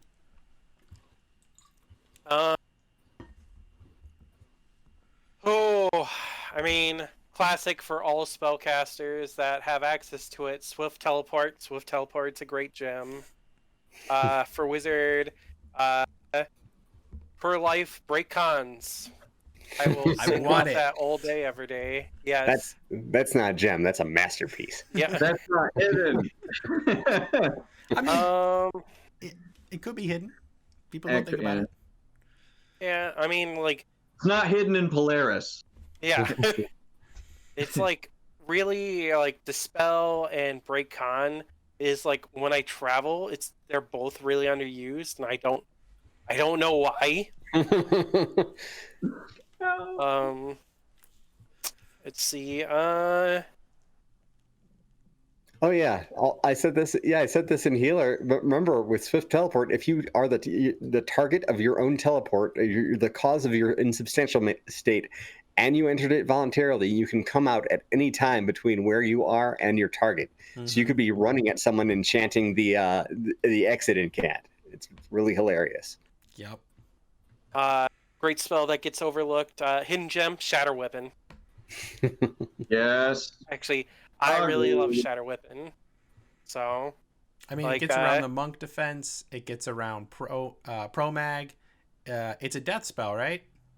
No, it's sorcery. no, it's a It's sorcery. So it gets around Flame Blade then too, because Flame Blade protects your weapons. Like, Yeah. That's good. I mean, it's like I got turned on to it because like in like my beginning to middle my path to Paragon, it's like I was a very firm believer. It's like, well, if I don't have my teammates I want to be with, I have to solo this because that's what I have to do because some people are just bad. Because people kept giving me Gift of Air. So I was like, cool, I have a lot of flame weapons, and I was like dealing with Shaft a lot out here in Minnesota. And it's like once I burnt through like 6 heat weapons on him, and I kept calling over to my teammates, someone kill him. He has no weapon. His pole is heat. And I'm like down on the ground next to it, pointing like his pole's right here. He's standing right here. Someone stab him. And they looked at me and went back to fighting. And Shaft's just like, that's your team. And I'm just like, that's my team. And it happened more than once. And then I was like, I need a way to handle this on my own. And boom, Shatter Weapon. It's like, because it went on like that for 2 weeks. And third week, I had first thing right out of the gate, extension, shattered his weapon. And he just had this like shocked Pikachu face at me. And I'm like, I'm ready now. I got it. Yeah, that's another one. It's like either you like it or you don't, just because it's per refresh. I will throw a experience on that all day, and I just need to put 1 point in it. And if it's when I get tired from running around with Battle Mage, I'll sit there and charge it. And So- nothing counters it either. The only thing that prevents Shatter Weapon from working, because there's no immunities typically that extend to equipment, the only thing that prevents Shatter Weapon from working, assuming that you get it off and are in range, is like Blessed Aura. People don't take that spell. Mm-hmm. Yeah. Because like if you're immune to sorcery, cool, your equipment isn't. Yeah. Like, meh. I mean, I guess the other answer is if you are a monk, is you just throw it out of range, just get it out of there. and then go into Sanctuary? I was casting Heat Weapon on somebody once, and they typically played they were a cross gamer. They typically played a different LARP. Mm-hmm. And so they didn't have the ingrained habit of like dropping their weapons and stuff like that. I taught them how verbal magic worked, and they understood that if the target was out of range, that my spell would not work on that target. So they took their weapon and they threw it straight up. And it's like, and they would time it so where I'm almost finished, where it's just like I can't purposely like get this spell off in time, because it'll come back to them. It'll be in range when it gets back to them, and then if I get closer or if I do whatever, it's like they'll toss it back up, or they will come and they'll catch it. They'll come and charge me if I have to restart the incant. And I was like, that won't work on me now. I'm better at it. I'll time it better. I'll slow down my incant. But I was like, I've never seen anyone throw it straight up, just up in the sky. There it is. Yeah, that's something to build on. You can slow down your incants. I believe the clarification is that you can't slow it down too much, so that there's more than 2 seconds between syllables, but you can still slow down your incants. Yeah, because that would be considered like a gap or a pause. Right. Yeah. Yep. But I mean, if you there's other ways around it. That's a different rabbit hole. Yeah. Haj, when you're making your list, how do you stay on topic and on goal? And are there any hidden ability or hidden gem abilities? Okay. So when making my list, like Broton said forever ago now, ask your team, see what they need. And my favorite thing is when they say, oh, we don't actually need anything from you, just do your thing. Oh, that means I just get to take more of my combo spells. So I love how Cads mentioned the staples, because that is very true. There are a lot of spells that go on every list, and for me, my combo list is one of them. Your break, concentration, hold person, heat, weapon, shove, wounding. Like, you got at least a little bit of every one of those. What's my hidden gem? Wounding, I think, is amazing. An ambulant wounding will stop somebody from chasing you, and now you have time to deal with that problem in other ways. A cheeky thing I like to do is ambulant banish myself after I've teleported. And Reeves and other players absolutely hate when I do this. I mean, it checks out once I tell them how I did it, but they're just, it's cheeky. Yeah, I mean, it is. It's one of those weird kind of edge case things, because it is a very weird overlap of two very specific rules. It's that if you you can target yourself while in insubstantial if the thing can target, if the spell you're using can target an insubstantial player. Cool. Right, as well as the use of ambulant. Right. While substantial. It's a bunch of things that make it seem like it's so wrong, but it works. Like, it's like catch and release. It fits in a gray area that is technically defined as not a gray. Like, it feels like a gray area, but it's not, because it's defined. So, Oh man, I hope we do get time to. Do you mind if we go down that rabbit hole of slow casting? Yeah. I mean, we can do that on this one as well too. Yeah. We did a little bit on. We did the inverse. Sorry, on healer we did the inverse, where we talk about starting your incant and then stopping it, and essentially using that as a shove, because people will leave that space. They don't want to be affected by finger of death, stun, call lightning, whatever. They don't want to be affected by that, so they run out of the way, and you've effectively used a shove on them without ever purchasing that spell. The slow casting is the idea that you have 2 seconds between syllables, meaning you can adjust your timing when things hit or when things are in range, not in range, and how to manipulate that segment. Right. And you can really cheese that. And I Yes. would like to give an example. And I would like the opinions of my peers here just to tell me, do you think this should be allowed? So, excuse me. So, what I was doing, I was targeting Glenn with pyrotechnics. So, Glenn is a warlord, and he's been playing for a while. He's a really nice, respectable guy, and I was incanting on him, like, I call upon, like, I was, just going as slowly as I possibly could, and making sure there wasn't a gap of more than 2 seconds in between each word. But still dragging it out and then able to restart it and keep him at a distance where there was just no way he was able to possibly hit me without me destroying his weapons. Mm-hmm. And he said to me, I think it was after the game, like, what you were doing was not really like in the spirit of the rules or something like that. And I'm like, he said, that's not how it was intended to be. They made like a timing restriction for a reason.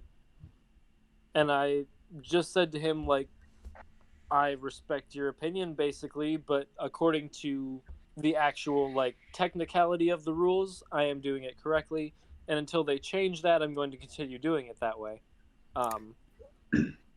So, what do you get? I'll say I think you're 100% in the right and Glenn was wrong. But I will also say that by doing what you were doing, you were hyper focusing on Glenn. There's an advantage and a disadvantage to doing that, of course.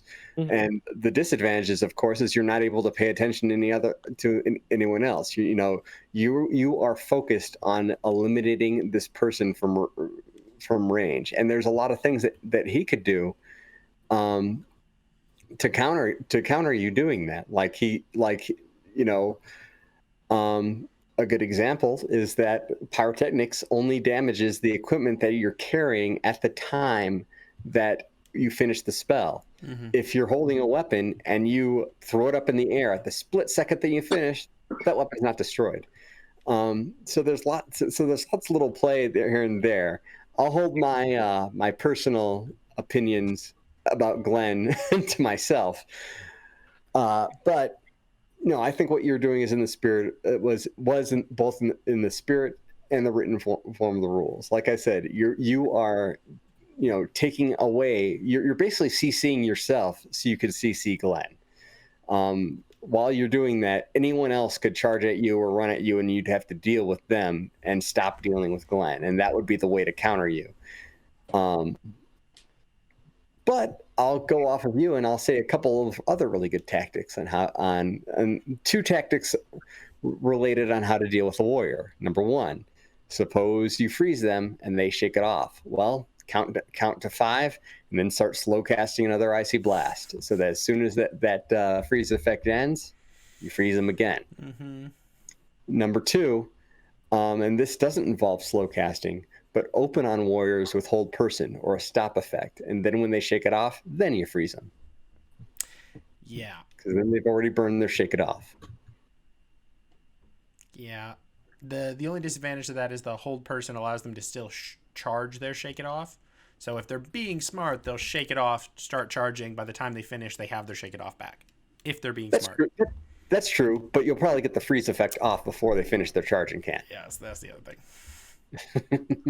So I'm willing to chime in on this one. I don't know how well my opinion will be valued on it compared to anyone else's. It's probably saying pretty much the same stuff. But when I started in Amped Guard, it was the Wild West of version 7. And I know Cads has been playing longer than me. I'm pretty sure you've seen version 6, right? Yeah, I have. So I don't know how people played version 6, even though when I started Amtgard, I was reading the version 6 rulebook because they were like, let's try this LARP thing. And I read this version 6 rulebook and I was like, oh, this is really cool. I'm going to do this. I get there and they say, oh, that version 6 book, that's old stuff. We adopted version 7 like 2 weeks ago. But I know that in version 7, nothing was done by the spirit of the rules. Even though there was like a clause in the rulebook where it was like, don't do things against the spirit of the rules, you just always have an argument of like, well, it is in the spirit of the rules because the rule book inspires ingenuity, and it also, you know, it has limitations here. Like when you're designing a game, and I don't mean like a battle game designer, I mean like writing a rule book for something. You should expect that people are going to push the boundaries of your rules as hard as those boundaries can be pushed, especially when we're talking about competitive players trying to gain a competitive edge. Yep. If the rules allow it, then it's allowed. So when you say things like no stops or gaps, you know, greater than 2 seconds, or pauses that last longer than 2 seconds, 2 seconds will interrupt the spell. It sounds to, you know, a lot of people, that sounds to me as well. It sounds to me like, oh, I am allowed 2 seconds. They're defining a minimum. Yes. Yeah, whoever wrote that book said this is what we are willing to accept that people are going to do. If we don't want people to be doing this, we need to make that shorter. And I can perfectly understand the frustrations of anybody who doesn't like a caster slow casting at them, because it's like, that's kind of like an argument about like, well, how does the magic system work, and how do you fight against a magic system when you're not playing as a magic caster? That can be up in the air. When I was like taught to be a better wizard, when I was like younger and less experienced in it, like that was one of the things they're like, no, this is like, do this. This is a really strong thing that you can do, is slow down your words and get that timing to work, because a lot of people, they like to run out of range, or they like to hide behind things. Like, well, if they're hiding behind something, you slow down until they make a whoopsie daisy and they pop back into sight, whatever. And so I don't think that it's 100% like you destroy the spellcasting mechanics from Amtgard if you take that away from people, in the sense that like we deserve to be able to cast this way. But I think that it is already something that is so heavily ingrained in the way that casting works in our game, that if you were to change that rule to where it is more restrictive about whether or not you can slow down your speech, that will have a very heavy impact on people across like all of Amtgard, because that's basically an ace up the sleeve, you know, trick that like every spellcaster Paragon almost everywhere uses. Right. I guess except down where you were, where Well, where you so have an argument plan, I guess. I think it kind of comes from the idea of what we expect versus what is potentially possible. Like, Yeah. the Sir Conan Doyle's famous quote is, when you remove everything that is impossible, whatever remains, no matter how improbable, must be the answer. The problem is people don't understand the difference between improbable and impossible. So if you are thinking outside of the box of what somebody else is, and you find slow casting is a potential answer, and they don't realize that is an answer, you are now expanding their box, which people do not like that to happen. Like, it's a fundamental part of human psychology that they don't like being proved wrong. Well, your box becomes less cozy when it's larger. Right. The other aspect of it is V8, especially, probably partially because of the way Warrior was transitioned from being a potential more battlefield to being very refined to it. This is a tournament thing, which is a 1v1 situation. V8 is also kind of taken on that mentality of individual agency matters much more to us as people than team agency. And if you're slow casting, you are reducing only one other person's individual agency, but you have increased team agency on the other side.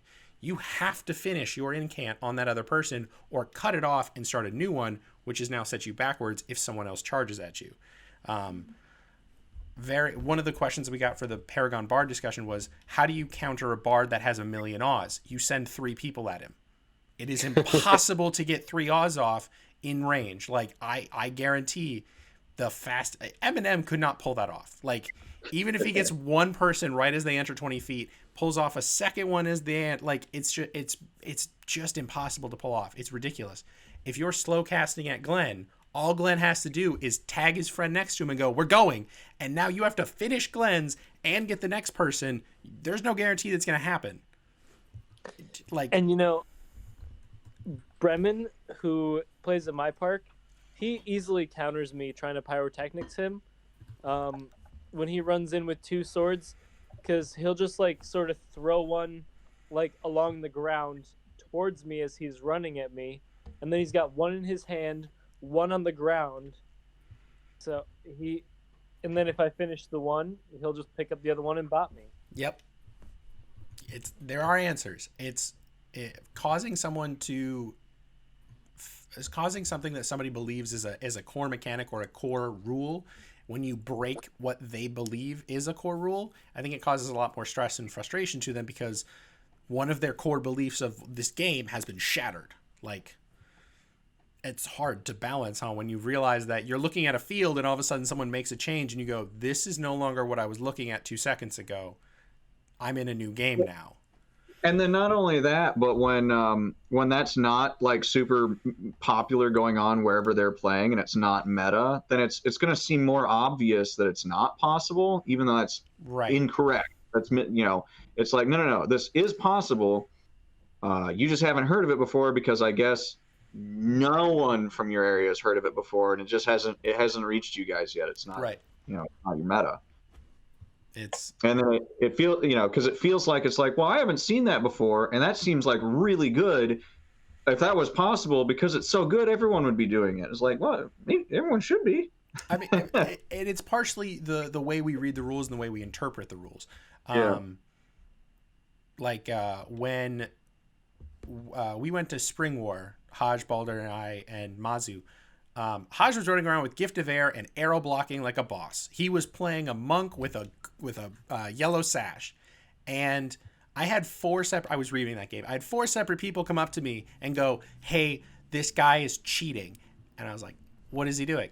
He's arrow blocking with Gift of Air and just claiming he goes insubstantial.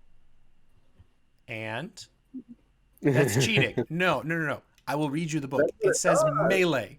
It says melee. You missed a line, or you never really read the line, or in your head you just read breaking and then ignored the rest of it. The cultural and local mentality around enchantment is often based on local metas, or any ability is based on local metas, and if you start breaking those perceived ideas of it, people get mad. It happens. Yeah, they don't battle a game, and with all due respect, they don't battle a game in Texas like we do in the Midwest. But they have a different concentration. Yeah. Like up here, we really, really like Paragons. We really like battle games. We push our Paragons to be some of the best in the game all around. We do not push our roleplay for our Paragons very well in Polaris. I will state that. We are like, Paragon is a battle game. It's technically all around. You also have to roleplay. But in Texas, they push Warlords more. Have to role play, but role play can be one of the things that give it to you. Right. And in Polaris, we don't count role play as a big factor. So things it's a factor. It's not as big as a factor as other kingdoms. Like podcasts like this and discussions like this, I don't think happen as often as kingdoms that the ability on the field matters less. Because I mean, Polaris, we have a very high standard of I think almost too high of a standard of our Paragons. We're like, you got to be 5-1. Got to be amazing. That's a lot of work. Proton, Eric. It's what we do. Hey, I also encourage people have to make their own style, right, and run with that too. It's just from the get-go of this kingdom, I said we're very militaristic. We like to fight, especially Goodyear. Every month we got together and we fought. And then after the Goodyear, We were like, okay, we shouldn't fight each other because that's how bad blood starts. So we went and started pooping out other kingdoms. And then we're just like, oh my god, we're so good. We thought we were okay because we're only fighting each other. Then we got to fight everyone else. Yeah. So, I mean, I love to be I love the conversations that we're having. I have about 30 minutes left. Right. And we're move on to the tangents. So, you're the last one on our list for this, the hidden gem. Go how to stay on focus with your list and hidden gems, because we just went on a tangent for about 30 minutes. Yeah. All right. So, staying focused on my list. So I kind of have a little bit of I kind of go in the opposite than what you guys do, which is, asking your team and whatnot. My sort of local park, and I think I don't know how much Crimson Circle does this, but it seems like they do this when I visit Crimson Circle. So my nearest park to me that isn't my park is a lot of people aren't really super interested in what I'm taking. Sometimes they will ask me if I'm taking something, but because they're not usually interested, I don't usually ask people what they need. Sometimes I will go out of my way and ask people what they want. Hey, are you guys interested in anything? Is there some kind of cool thing that you want to do? Like, I know people that if they hear that there's an opportunity for them to get void touch, they're like, please give it to me. I'll be like, okay, I'll put it on my list. It's a couple of points at 5th level. You can have 2. But when I'm not really focusing on everyone else around me when building my list, I will usually go in the opposite direction of, instead of focusing on game objectives or who to counter, whatever, I run into this issue of I want to solve every conceivable possible problem at once. And so I spread my list out on a bunch of things. And then I decide, all right, do I really need some of this stuff? And I start to whittle it down. And so I don't really usually think of the game objective until after I've made a sort of broad list. And then I focus on game objective. And then I focus on enemy particular problem players in the enemy team I may need to focus on. My issue is if I go in the other direction, I spend too much spell points on things that seem like they're the game-winning kind of spells, and then I have more trouble taking those away if I need more utility in other directions. So I do it the opposite. Mm-hmm. So that's my personal thing. So if anyone's watching this and they heard all of you guys say focus on the other, what the other team needs and focus on the game, and they feel like they can't do it, good news. You can do it the other way around. Any hidden gems? Hidden gems. First of all, I'm super excited that Haj mentioned his banish thing, because if it for some reason didn't come to his mind, I was excited about what he told me that he did, which was sometimes you don't always need teleport. If you've got astral intervention and you've got banish, you can simulate a teleport. Right. And so it costs an extra spell point because you're talking about 2 different spells instead of 1 spell. But they're both per life spells, so it's not really a bad purchase. You're gonna have a bunch of them. And then it's got the utility of it's hard to offensively teleport teleport offensively at the enemy. But if you do not need a get out of jail free card, then half of your teleport is an astral intervention that you can hit people with, and the other half of your teleport is a banish that you can either hit that astral guy with or hit an assassin with and take care of it. So I didn't think about that on my own, but Haj taught me about that one day, and I was like, dude, that's really cool. But that's not my hidden gem.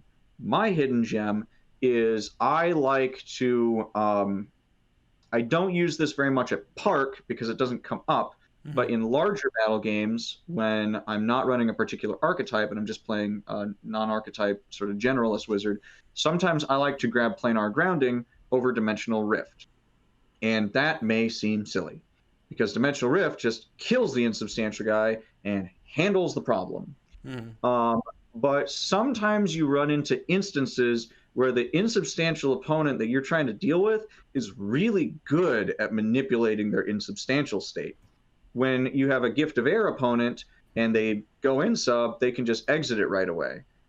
So if I've got some buddies with me and there's somebody get this gift of air, this wizard's a problem, and somebody hits him with an arrow, and the correct thing is to go insubstantial. Sorry, Texas. They go insubstantial, and then I'm like, good, he's insubstantial. And then they're like, return to the physical world, return to the physical world. They hop out of it, and it's like, my D-rift don't do anything.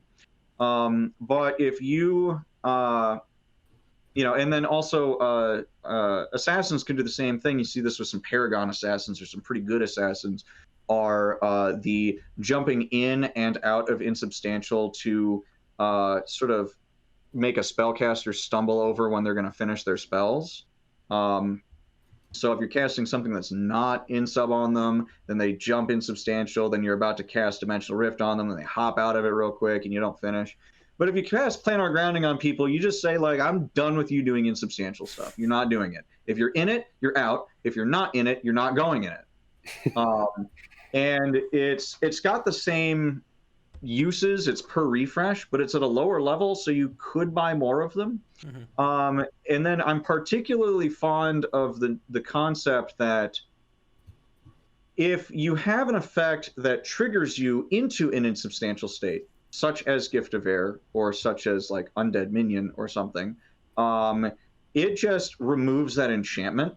If it's supposed to trigger and it can't because of the 30-second you can't go insubstantial effect from Planar Grounding. Mm-hmm. So it's kind of like if you just burnt a Dispel Magic on somebody else, and you're between recharging it right now, and there's an undead minion guy, monk, who's giving you problems. Well, not a monk, you can't do it to a monk. But you got an undead minion that's giving you problems or whatever. Well, okay, I can Planar Grounding him, and then if anybody hits him, then he's just dead. That'll get rid of him. Or if you've got a Gift of Air person and they're giving you troubles, the Planar Grounding can be like almost just as good as a Dispel Magic as well. If you can't go in sub because I've Planar Grounded you and you get hit by that arrow, well, now you might not be dead, but your enchantment's gone and your Gift of Air is gone, and you can't enjoy your Gift of Air anymore, so get out of here. And then finally, if you're in larger and larger battle games, the necessity of you straight up killing somebody with your spell is lessened because there's just so many friends and whatnot. Like, I'll get them out of being sub, and then you stick them with the pole arm. There's plenty of us. They'll die. You just debuff them, and they'll get killed. Yeah. That's my hidden gem. I like that hidden gem, partially because it works on a lot of those cases that are annoying and problematic. Like, I know Gift of Air becomes like a barbarian target. Like, you have to send a barbarian at it at park level because normally there's not a lot. You're right. It's sorcery cool. Yeah. It covers a lot of bases. It's real nice. All right. So our next question is things you want to do to focus on to get better. And I think we've talked about them throughout this. You want to you want to work on cardio because you're speaking a lot. You want to work on throwing because you're either throwing a lot. You got to work on your speed of casting because you're casting 24/7 for the whole battle game. Are there any other skills that we really have to focus on to get better? So, I'm sorry, did you want to pick somebody or should I just jump in? Jump in if you're good, yeah.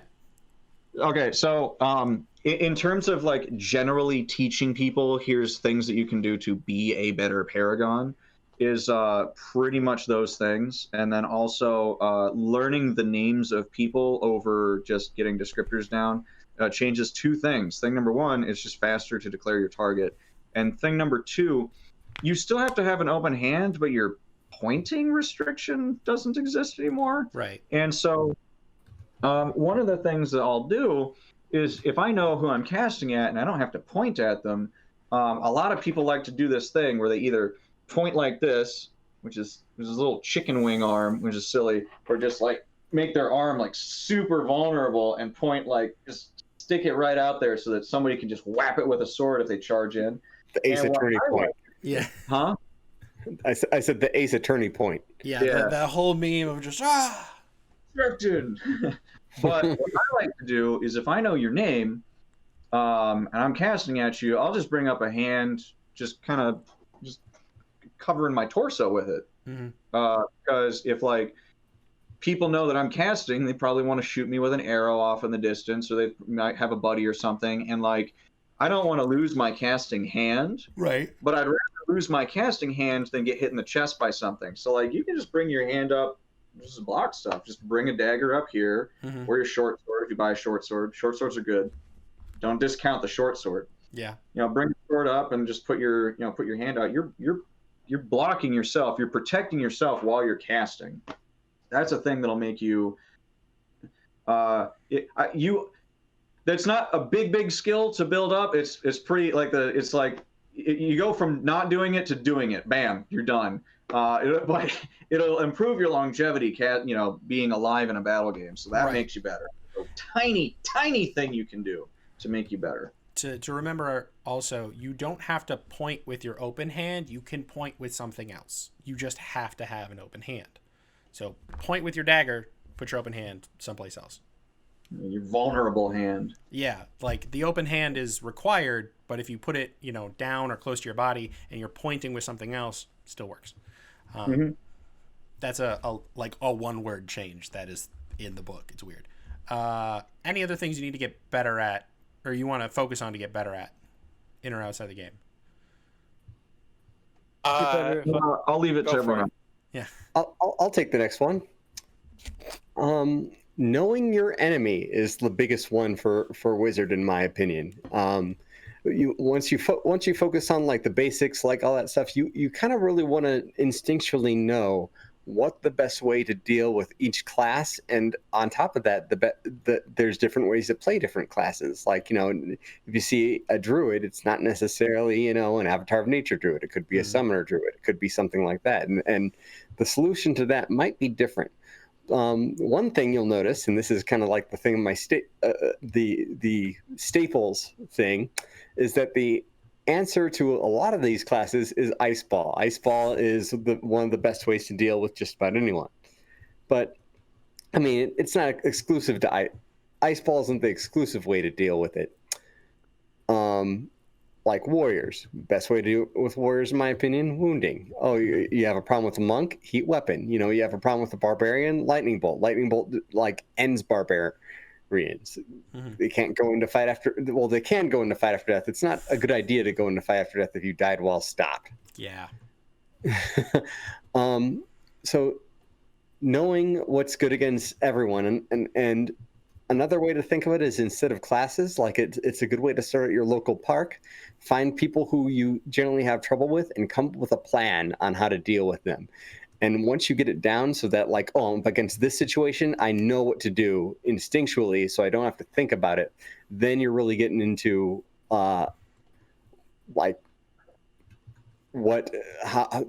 you're really getting into how you can just dominate the field as a wizard, because now you know how to deal with every situation and you're dealing with it as it comes. Mm-hmm. Very true. Haj and Brostein, you guys both spoke up on that. Do you guys have more to add? Go for it, Haj. Mine's really quick. It's just get better at fighting. Stick skill. It applies to everybody, whether you're a wizard or not. Yeah. Brostein? Learn names. Yeah. I would say knowing as many names as possible is important for wizard and bard, equally so, because you're the most verbal classes there is. And that's just, that's a little trick of the trade too, because that cuts off more time. Most of the time, like 3 syllables. Clear. Yeah. So to build on that, you also want to get used to casting when you don't know names. Get used to doing, Bard in blue, Warrior in black. Like, get used to doing that, because you want to be able to fall back on that. But you do want to know names as much as possible. Yeah. A good one also is just healer healing. Oh my god. That is a good one. I am partial for class plus complement, because more people will take that. Handsome barbarian. That works until you get the Al who comes up and you're like, handsome paladin or handsome anti-paladin. He's like, not handsome, steps. He's decidedly not going to take compliments, and I find it really entertaining if you give him a compliment and he goes, "Nope, not true." Staff. Scrape me up from the barrel. That's what I am. That's when you reply, "Well, you know I'm casting at you because you responded to me. Take it." Ow! That's true. That's true. Objection. Yeah, objection. All right. Are there any weaknesses that we haven't covered that we need to be aware of? We know we're squishy. Wizards are squishy because you have some weapons, but not a lot. You can counter some of that. Haj mentioned with and Haj specifically uses a downstick longsword, which is much more defensive than a upright longsword. You're squishy. You need a little bit of extra protection either from other casters or you need some armor because stray arrows will take you out, as well as being suppressed as a wizard. I think is probably almost worse than death because you're out of stuff. Yeah, like if you're suppressed, unless you have a charged spell ball, then you have like the one go. Thing you can do. Yeah, it's rough. Are there any other weaknesses? Sorry, I have 5 seconds real quick. If we can jump back to the previous question. Yeah. One other thing that people can do to get better, and it sounds silly, but if you get better at talking to other people that play your class, it will happen. You will get better at your class. Yeah, discussing, open discussion. I learned catch and release from Merrick. Merrick says he learns catch and release from Haj. Everything that you learn just comes from other people. You're not going to invent the wheel for everything. I didn't even invent the spellball bandolier. I came up with just the linchpins, just to make it like easy to have a spellball bandolier. You just buy thing on Amazon and stick it into a sash that you already have. You don't have to craft the thing. Yeah, so I have one of those. Talk to people. Yeah. So discussions. You're doing it right now if you're listening to this podcast. Yeah. All right. Any other weaknesses we need to be aware of? Knowledge of your spells. To hit on the point earlier, know your spells. Thou shalt know thy spells. First commandment. That is a weakness. Is knowledge is because like I said, a big part of your class is you are versatile and you have all of the different states and all of the different states, all the different schools. All of that means nothing if you don't know what the best use of those schools and states are. So there is a knowledge requirement to take the full advantage of wizard. Mm-hmm. With every class, if you don't know how it interacts, you're missing out on a bunch. Haj, what were you saying? Spellcasters are weak to cold. If your mouth is cold, it's hard to talk fast. It is. What was the other one? Vitalin, you said chapstick is a caster's best friend. Constructive hot take is chapstick is a caster's best friend. I don't know if that's still true. I don't know if it's their best friend.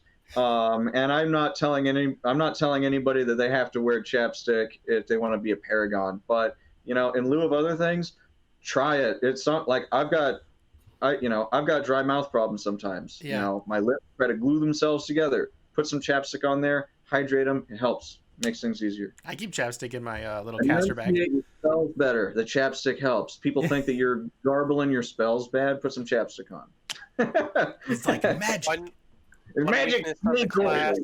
Oh, that's a good one for the whole garbling your spells thing. So actually, I did this mostly with healer. So that's my best spell example of that is that. But anyway, you say your spells, and you find what part of that spell is the hardest for your mouth to say, and then you say that part over and over and over until just muscle memory in there. Yep. So for me, the hardest part of the healing spell is let the white light of healing. And if you do that with your mouth, it's like a lot of lip movement, like mouth movement, the L to the W to the L again. Let the white light of healing, but you just say it over and over and over and over till you get it. I don't really have a wizard one that does it, but I mean, I know you practice your spells. That's another thing. Just I've got wounding drilled into my head because that's kind of my like go-to spell. If I'm panicking, wounding hits pretty much everybody, and they're not going to chase me anymore. Mm-hmm. Proton, you were saying a weakness. A weakness, especially for newer people coming into the class, and for when people talk up spellcasters. Like, I know when I was starting Wizard, people were like, "Wizard's so powerful, it's so good." So people have this false concept that they're like one of the most powerful class in there, so people don't focus on teamwork. Don't have that misconception where you can do everything on your own. It's like, from our talks throughout this thing, it's like we talk about how in our kingdom we want our paragons to be worth 5. Just because you're trying to get there doesn't mean you should put yourself in that position because you think you have the power or the ability to get out of the situation. Like, if it's a team crunch moment, it's a team. Think of the team before yourself. Yeah. Just because you're the wizard, you're not Gandalf, you're not here to stop the Balrog, you're here to fling some spells to let your tanks roll over the people, then you can laugh at them as you walk by them. It's but that's a factor. When we say a paragon is 1 to 5 ratio, it does not mean that they are one solo person that can take on 5 people. It means they're doing the work of 5 people, because there are no, I mean, maybe no, there's not a single class that is actually a 1 to 5 ratio of it's one person, it can take on 5 people and kill them all efficiently. It's that one person is worth 5 people, and they know how to utilize their skills, their abilities, their things that are not skills or abilities, but just factors of the game, and to work with their team to make sure that they're doing more work more efficiently. Okay.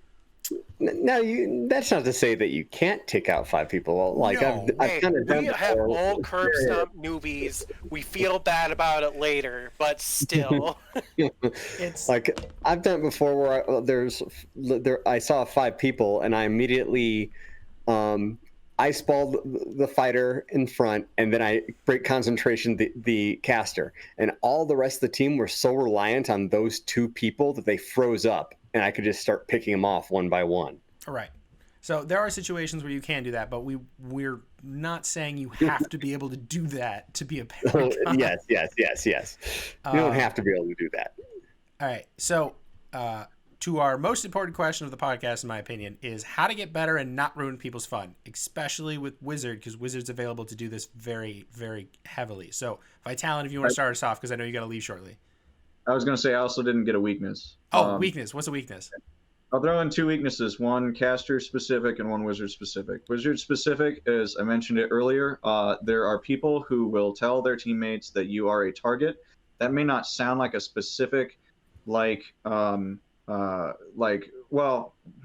wizard isn't on paper not any weaker. It's like, yeah, but you have more attention turned towards right. you. Typically. It is a hurdle that you have to overcome. That's a weakness. Another weakness, and this hits every caster, and this also I think hits newer casters more than it does with experienced casters, but experienced casters suffer this as well. Paragons suffer this as well. It will happen to you again. It will always happen. I know Kadz's name. I know Merrick's name. I know Haj's name. I know Broton's name. You know, sometimes when I'm about to cast a spell on you guys in the middle of the field, I go,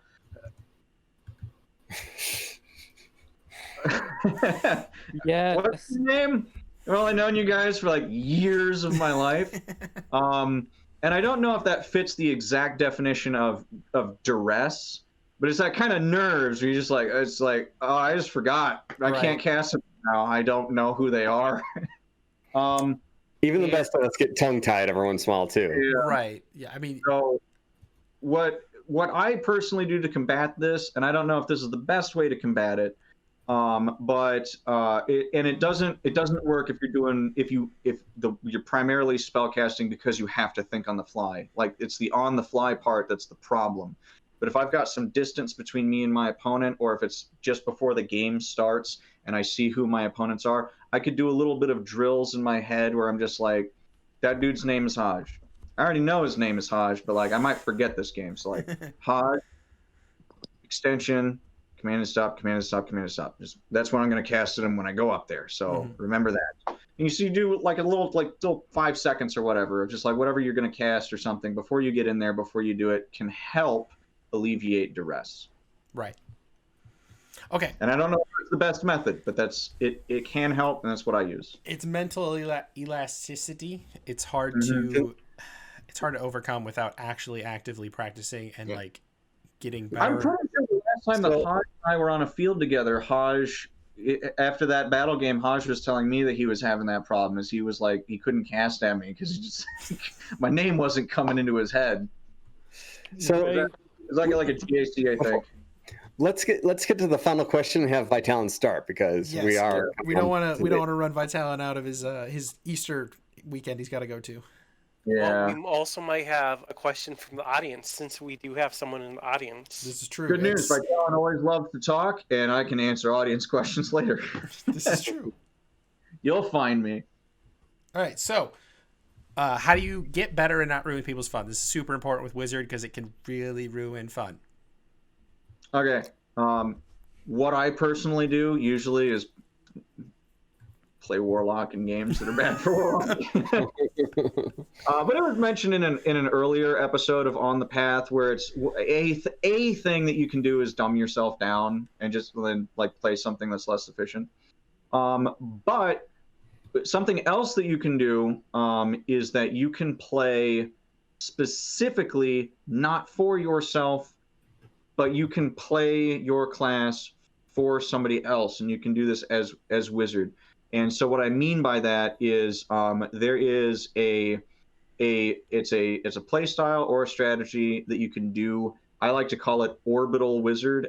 People used to call it Shoulder Cannon Wizard, where you would pick a buddy, and that buddy, I usually personally like to have a shield or armor, somebody who's a martial or something who has longevity.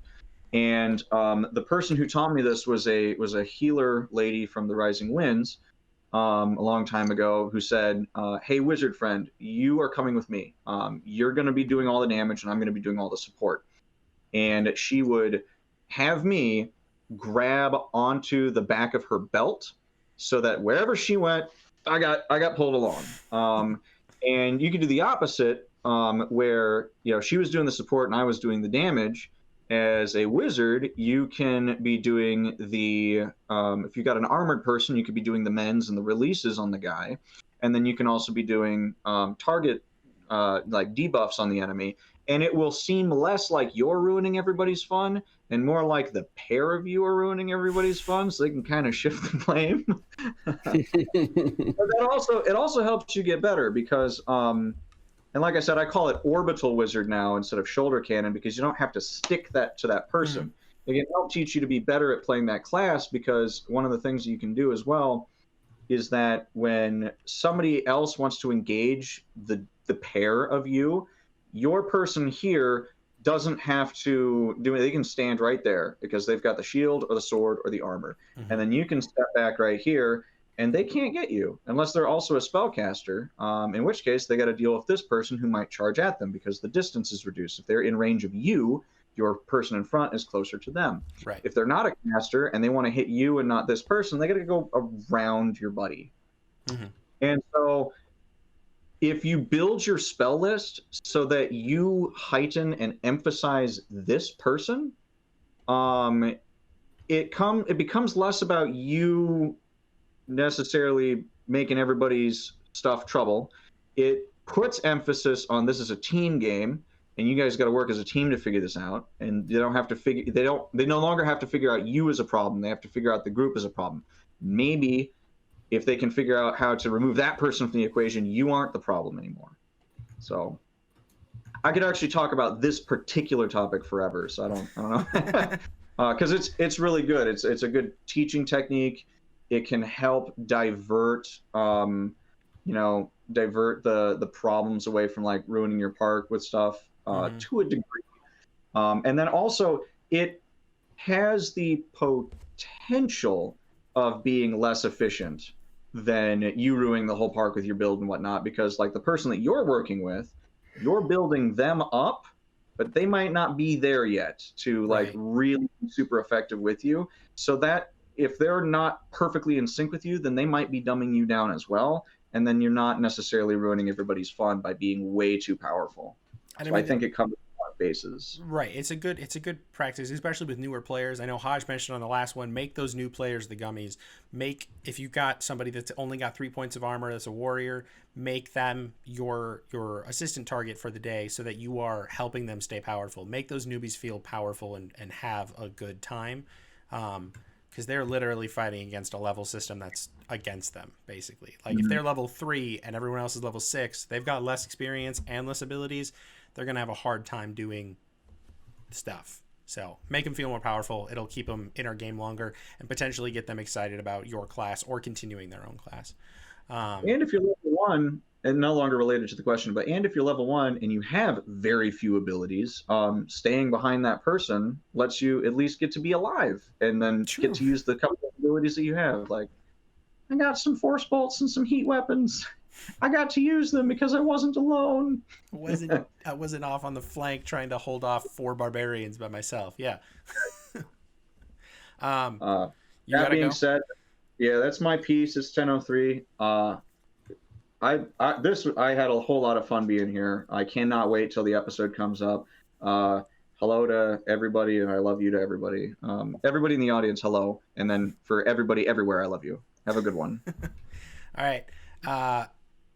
With that, we're gonna move. Let's go, Broton. What is things you do? How to get better and not ruin people's fun? Wow, I can talk today. All right. Well, I mean, I agree with Vitalin. I like picking a battle buddy and basically letting them make decisions as I move around with them.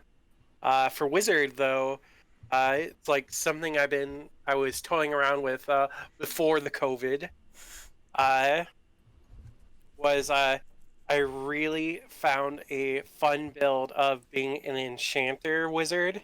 Ooh. Where I take all the enchantments I can and mends and whatnot and releases. So it's not a lot. It's not a lot of enchantments.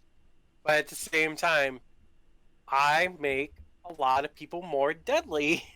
And I also take a longsword because then I get to like dick around a little bit and have fun with a long and it's like, oh, just having fun. And it's like it really lowers my effectiveness in battle since I'm dropping so much in enchantments. I'm taking the 5 points for the longsword.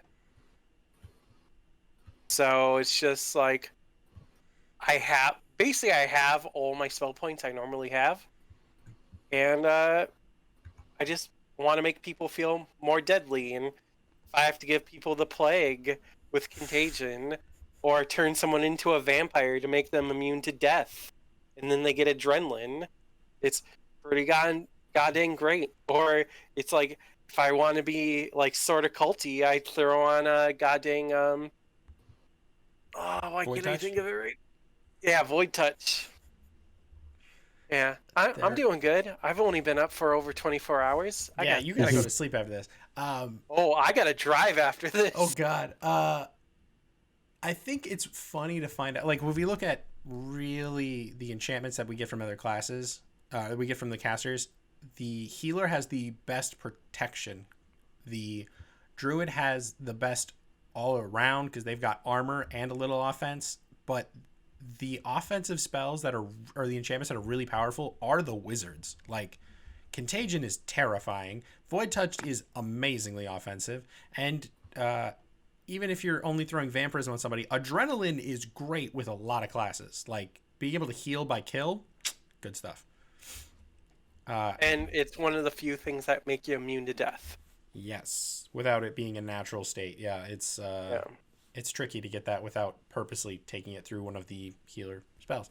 Hodge. So I know how to get better without ruining people's fun, in theory, but like in practice, that's something that I struggle with,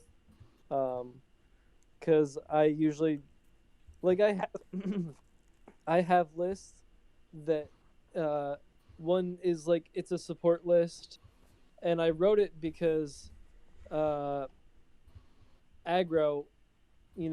he was basically always put as my foil on the field, because we can't be on the same team, like obviously on a small game. So he's always against me, and he's playing warrior, and like, wizards are just kind of the natural counter to warriors. Right. So it's easy for me to do a myriad of things. So I wrote this list so that I showed it to him, and I'm like, look, man, I wrote this so that I can be like your support class, and I'm just going to go around with you, and we're going to wreck people. The problem with that is, though, we could never play that at our local level because, again, we were always on opposite sides. Yeah, so we had to wait till like a kingdom battle game, and I think the one opportunity that we had, he wanted to do something else, I think, or I wanted to do something else, something like that. So it didn't work out, but we'll get it. It'll be awesome too, and that's cool that Vitalin has his own like name for that sort of thing too. The orbit or something. Orbital wizard. Yeah. Or orbital bombardment, something like that. And I have lists that they're just called Candy Wizard, and you just take all the enchantments that you can. I like that idea though of taking all the like death enchantments though. That sounds kind of cool. But yeah, I don't usually play that way. But I should. I know I should nerf myself sometimes, because not every game of Capture the Flag needs to be like the most intense game of Capture the Flag I've ever played. Yeah, I mean, it's when you're hyper competitive, it's very hard to tone it down and like purposefully step back. It's just finding different ways to make your competitiveness work for you and not against the growth of the park. It's hard. Yeah, I think I'm gonna get more into role playing as well, because that's something that we don't do a lot of in our culture. It's not something that I particularly care for, but I'm gonna do some like funny shit, like some like goofy shit, and it's gonna be fun. I know there's a Paragon wizard from, I think it's Nine Blades, I'm not 100% sure. He plays a pirate, and he uses his spells like guns. Hell yeah. Works. I like to think of my my wounding as I'm like blowing off somebody's kneecaps. That is a good way to think about it. I just had to picture that for a moment. Like that is what it is. Oh God.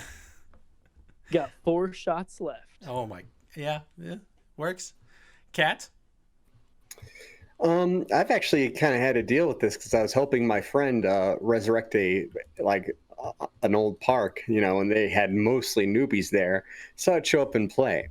And like we were really pushing, stack deck at the time. So I really wanted to get better at certain points of wizard, but I also didn't want to kill the park. Mm-hmm. And really I realized from suppose I was like the biggest jerk ever. And I was thinking that from a purely, selfish standpoint of I want to focus on getting better. Even if I was going to do that, I'd still want to tone myself down, because if I kill the park, then I can't get better, long term. Yeah. So it makes sense, even from a practical standpoint of, even if you're the most selfish person ever, it makes sense to get better. So what I would do is, I was really working on, learning to throw at the time. So I would say, I'm only going to take my ice balls and lightning bolts that I take in Phoenix League. Mm-hmm. And I'm only going to use those.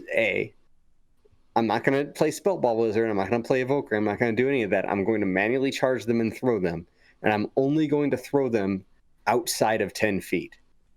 And I was still very effective on the field because Ice Ball and Lightning Bolt are powerful. Yeah. But, I would limit myself on what I could do, on the impact I would make. And if I got a little bit better, if I got better, so I was still the most powerful person in the field, I'd switch to force bolts. I'm still working on my throwing. I'm still, impacting the team and learn and teaching myself how to get better. And that's the important part. Like if I just took a whole bunch of spells that I would never use, then yeah, I'm not impacting the team, but I'm also not getting better. So that's like the careful wording on your question is, how do you get better while also not killing the park? And I think that's a good thing to do, is say, I'm going to take this aspect of the class that I'm maybe a little bit weak at, and I'm going to focus on that. It's a good tactic to narrow down your weaknesses, figure out how to make them better, and then make sure that they're not, killing the park. Yes. It's hard for every class, especially as we get better, and it's hard for everybody that is, especially people that get up in warriors. Their stick skills just starts outclassing everyone. Got to find a way to utilize it effectively for your park's growth. Yes. All right, so now we're on to audience questions. If anybody has any questions, they can ask them. You're available to unmute yourself at this point. If not, we'll move on to constructive spicy takes, if we have any of those. Hey, brother Augustine, you got a question? I've actually been pretty good. Most of the stuff that I've been thinking about asking, half of the time gets answered by the questions that you guys, or the responses that you guys have. So we're all good on my front. Comprehensive We've been questions. pretty thorough. Yeah. I'm trying to make a good comprehensive list so we can keep asking questions, get good discussions. Otherwise, then we'll move on to, do any of our panelists have constructive spicy takes about Wizard or Paragon? The only one I do, and I've brought this up in other podcasts, is that I have noticed, and our Reeves and our other casters, we need to get better on holding ourselves accountable. But I've noticed a lot of people, they leave out syllables when they're casting verbals. Like a big version of that is with the wizard hold person, and I still see it to this day. When I first started Amtgard, I thought that the incantation was the words command stop 3 times. Command stop, command stop, command stop. When, there's an I in there, there's the V in there. Like when cast rapidly, it should be, I command thee to stop, I command thee to stop, I command thee to stop. It should sound like that. But I still hear every once in a while someone saying command stop, command stop, command stop. They leave out the syllables. And we just need to get better at holding each other accountable for stuff like that. Right. Making sure those, for command thee to stop, it's still the real thing you're ignoring, basically, because the command thee to stop, or command thee to be stopped, is the hard T and B sounds. You have to hit those, and then it's basically just a continuation of that sound, and it is that word. So then just make sure you between those words, and you're basically done. One tip that we used to have with V7, when there was a lot more spells that started out with I do something, like Finger of Death used to be I call for your death 5 times, is that we would tell people, don't say I call for your death, say I call for your death I, like add the word I at the end of everything. So gotcha. It's I command thee to stop, I command thee to stop I. So it's stop I, STOPEYE, That works. Whatever you I'm see, so can glad you correct. said that, because I was going to bring that up as well, Cads. That's awesome. Are there any other constructive spicy takes? Yeah, I have something. It's kind of, we'll see how constructive it is. So, Cads, I believe you said in a previous one of these episodes that you would consider it cheating if somebody said, I travel through the ether, I travel through the ether, I travel through the ether.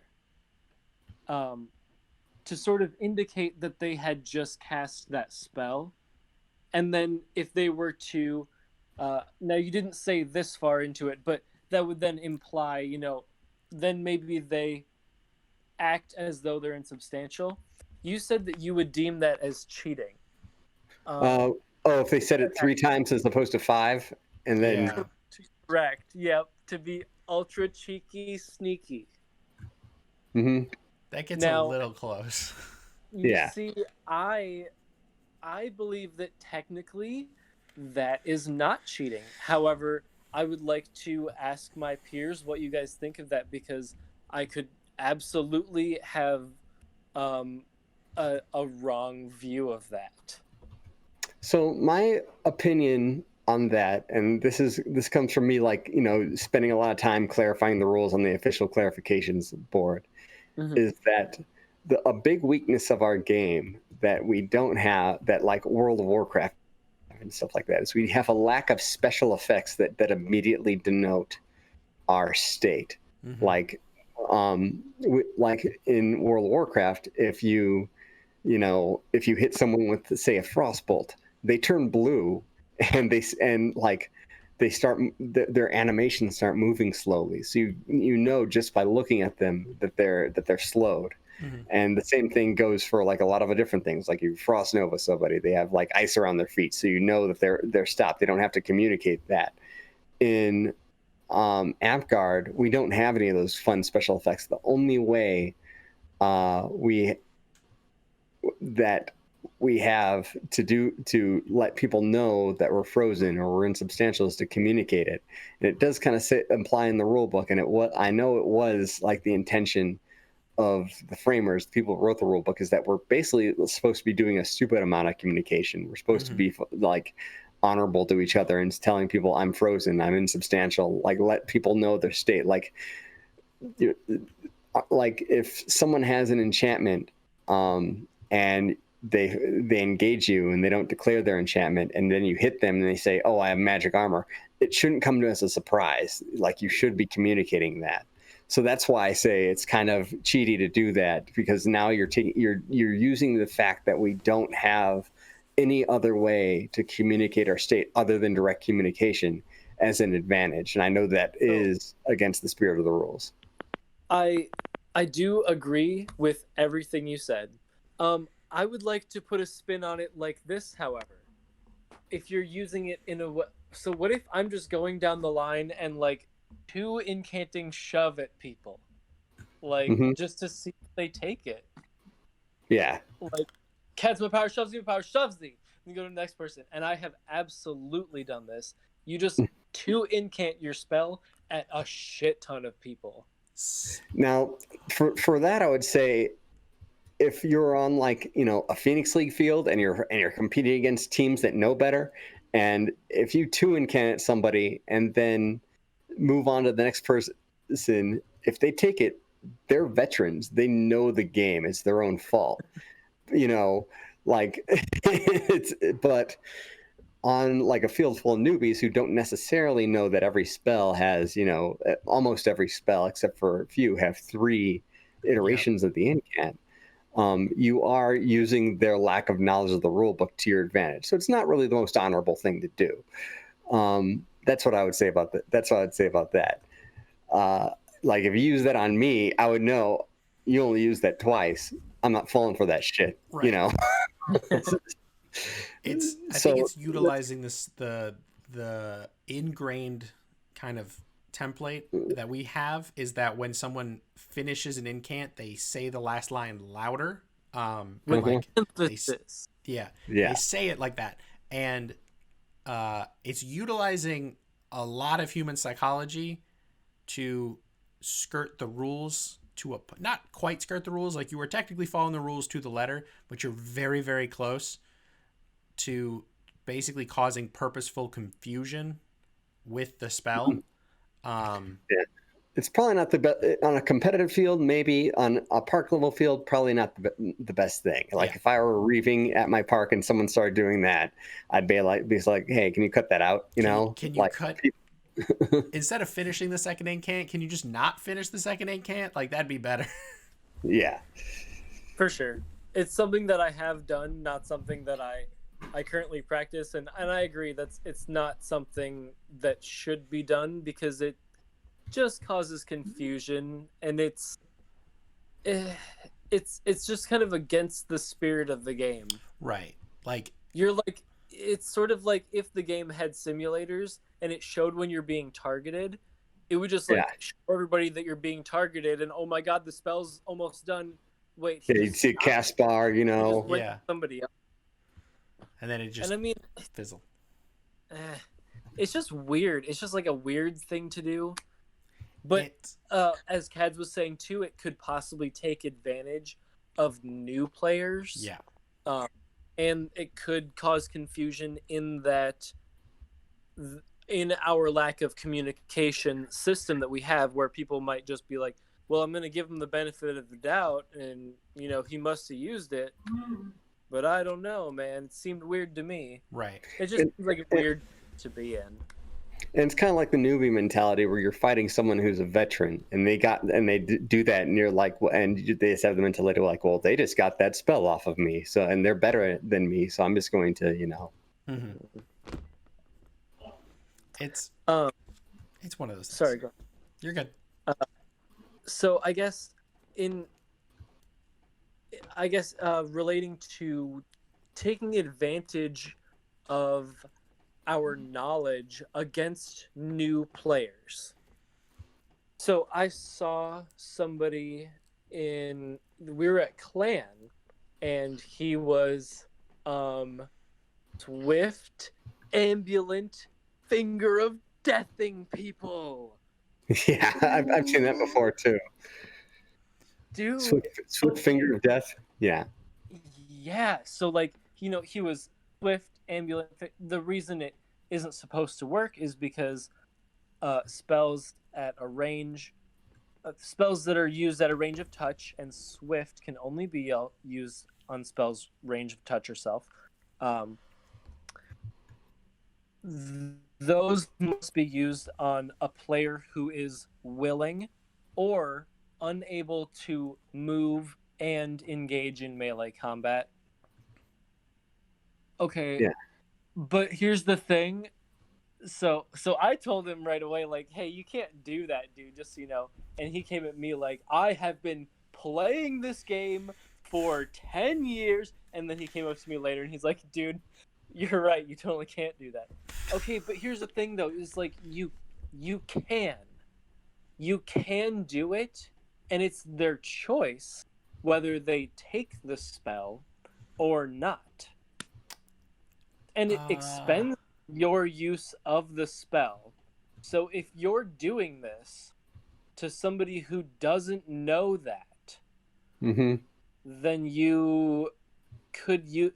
So the way I've used this to my advantage is I ambulant released somebody from Blink, knowing full well that I shouldn't be able to do this, but I'm like, let's see if I can get away with this, you know? Basically, let's see if I can take advantage of their not knowing this little loophole. And are they going to take my release? And they did. And okay, all it is I get to walk around and chase them with my ambulant release because I'm a wizard. It wasn't too broken, but still it's taking advantage of people not knowing something. I think that one was harmless enough, but what do you guys think about doing that as, you know... I personally wouldn't do it just because, like, the rules are written in such a way that it assumes that you know that you're not supposed to take that. And another reason, they took out all the touch spells in V8. There used to be touch spells in V7 simply from a safety perspective. Like, they don't, like, the rule book doesn't want you touching people mid-combat. Right. Because, like I said, it's a safety issue. So it's kind of the thing, again, where, in my opinion, you're using their lack of knowledge of the rules, and you're only beating them because of their lack of knowledge of the fine details of the rules. I personally wouldn't do it, and if I was reviewing a game and I saw someone doing that, I'd be like, hey, like, you know, please don't do that, and then let the other person know, hey, you don't have to take that and all that stuff. Like, it is your choice. I agree with you, but I would more say that, like, as people who are knowledgeable about the rules, we should strive to make a better example, better field, and everything like that, and not use said knowledge against other people. Right. Yeah. I totally agree. I'm not saying I actively do these things, but these are things that I have done You know, Mhm. my Yeah, just it's wanna fun. throw that out there. Do we have any other constructive hot takes? No? Okay. I think we're good. All right. That is going to be our episode. I'm going to have recorded Merrick, pre-recorded Merrick, intro, exit. I don't know. He's going to roll us out. There we go. I want to thank everyone for coming and participating in this really long, super early version of Paragon Path. And this should be up Friday. All right. Pre-recorded Merrick will roll us out. This has been another episode of The Paragon Path. If you liked what you heard or saw, please drop us a like and follow on YouTube or Spotify or Google Music or anywhere else that you can find us. We have a Facebook page on The Path that lets you know when we're recording, what you can join into, and what to expect next. We record these episodes live every other weekend on the Kingdom of Polaris Discord. Link is in the comments. If you'd like to learn more, please subscribe, comment, or just drop us a line. As always, happy to see you on the field. See you next time.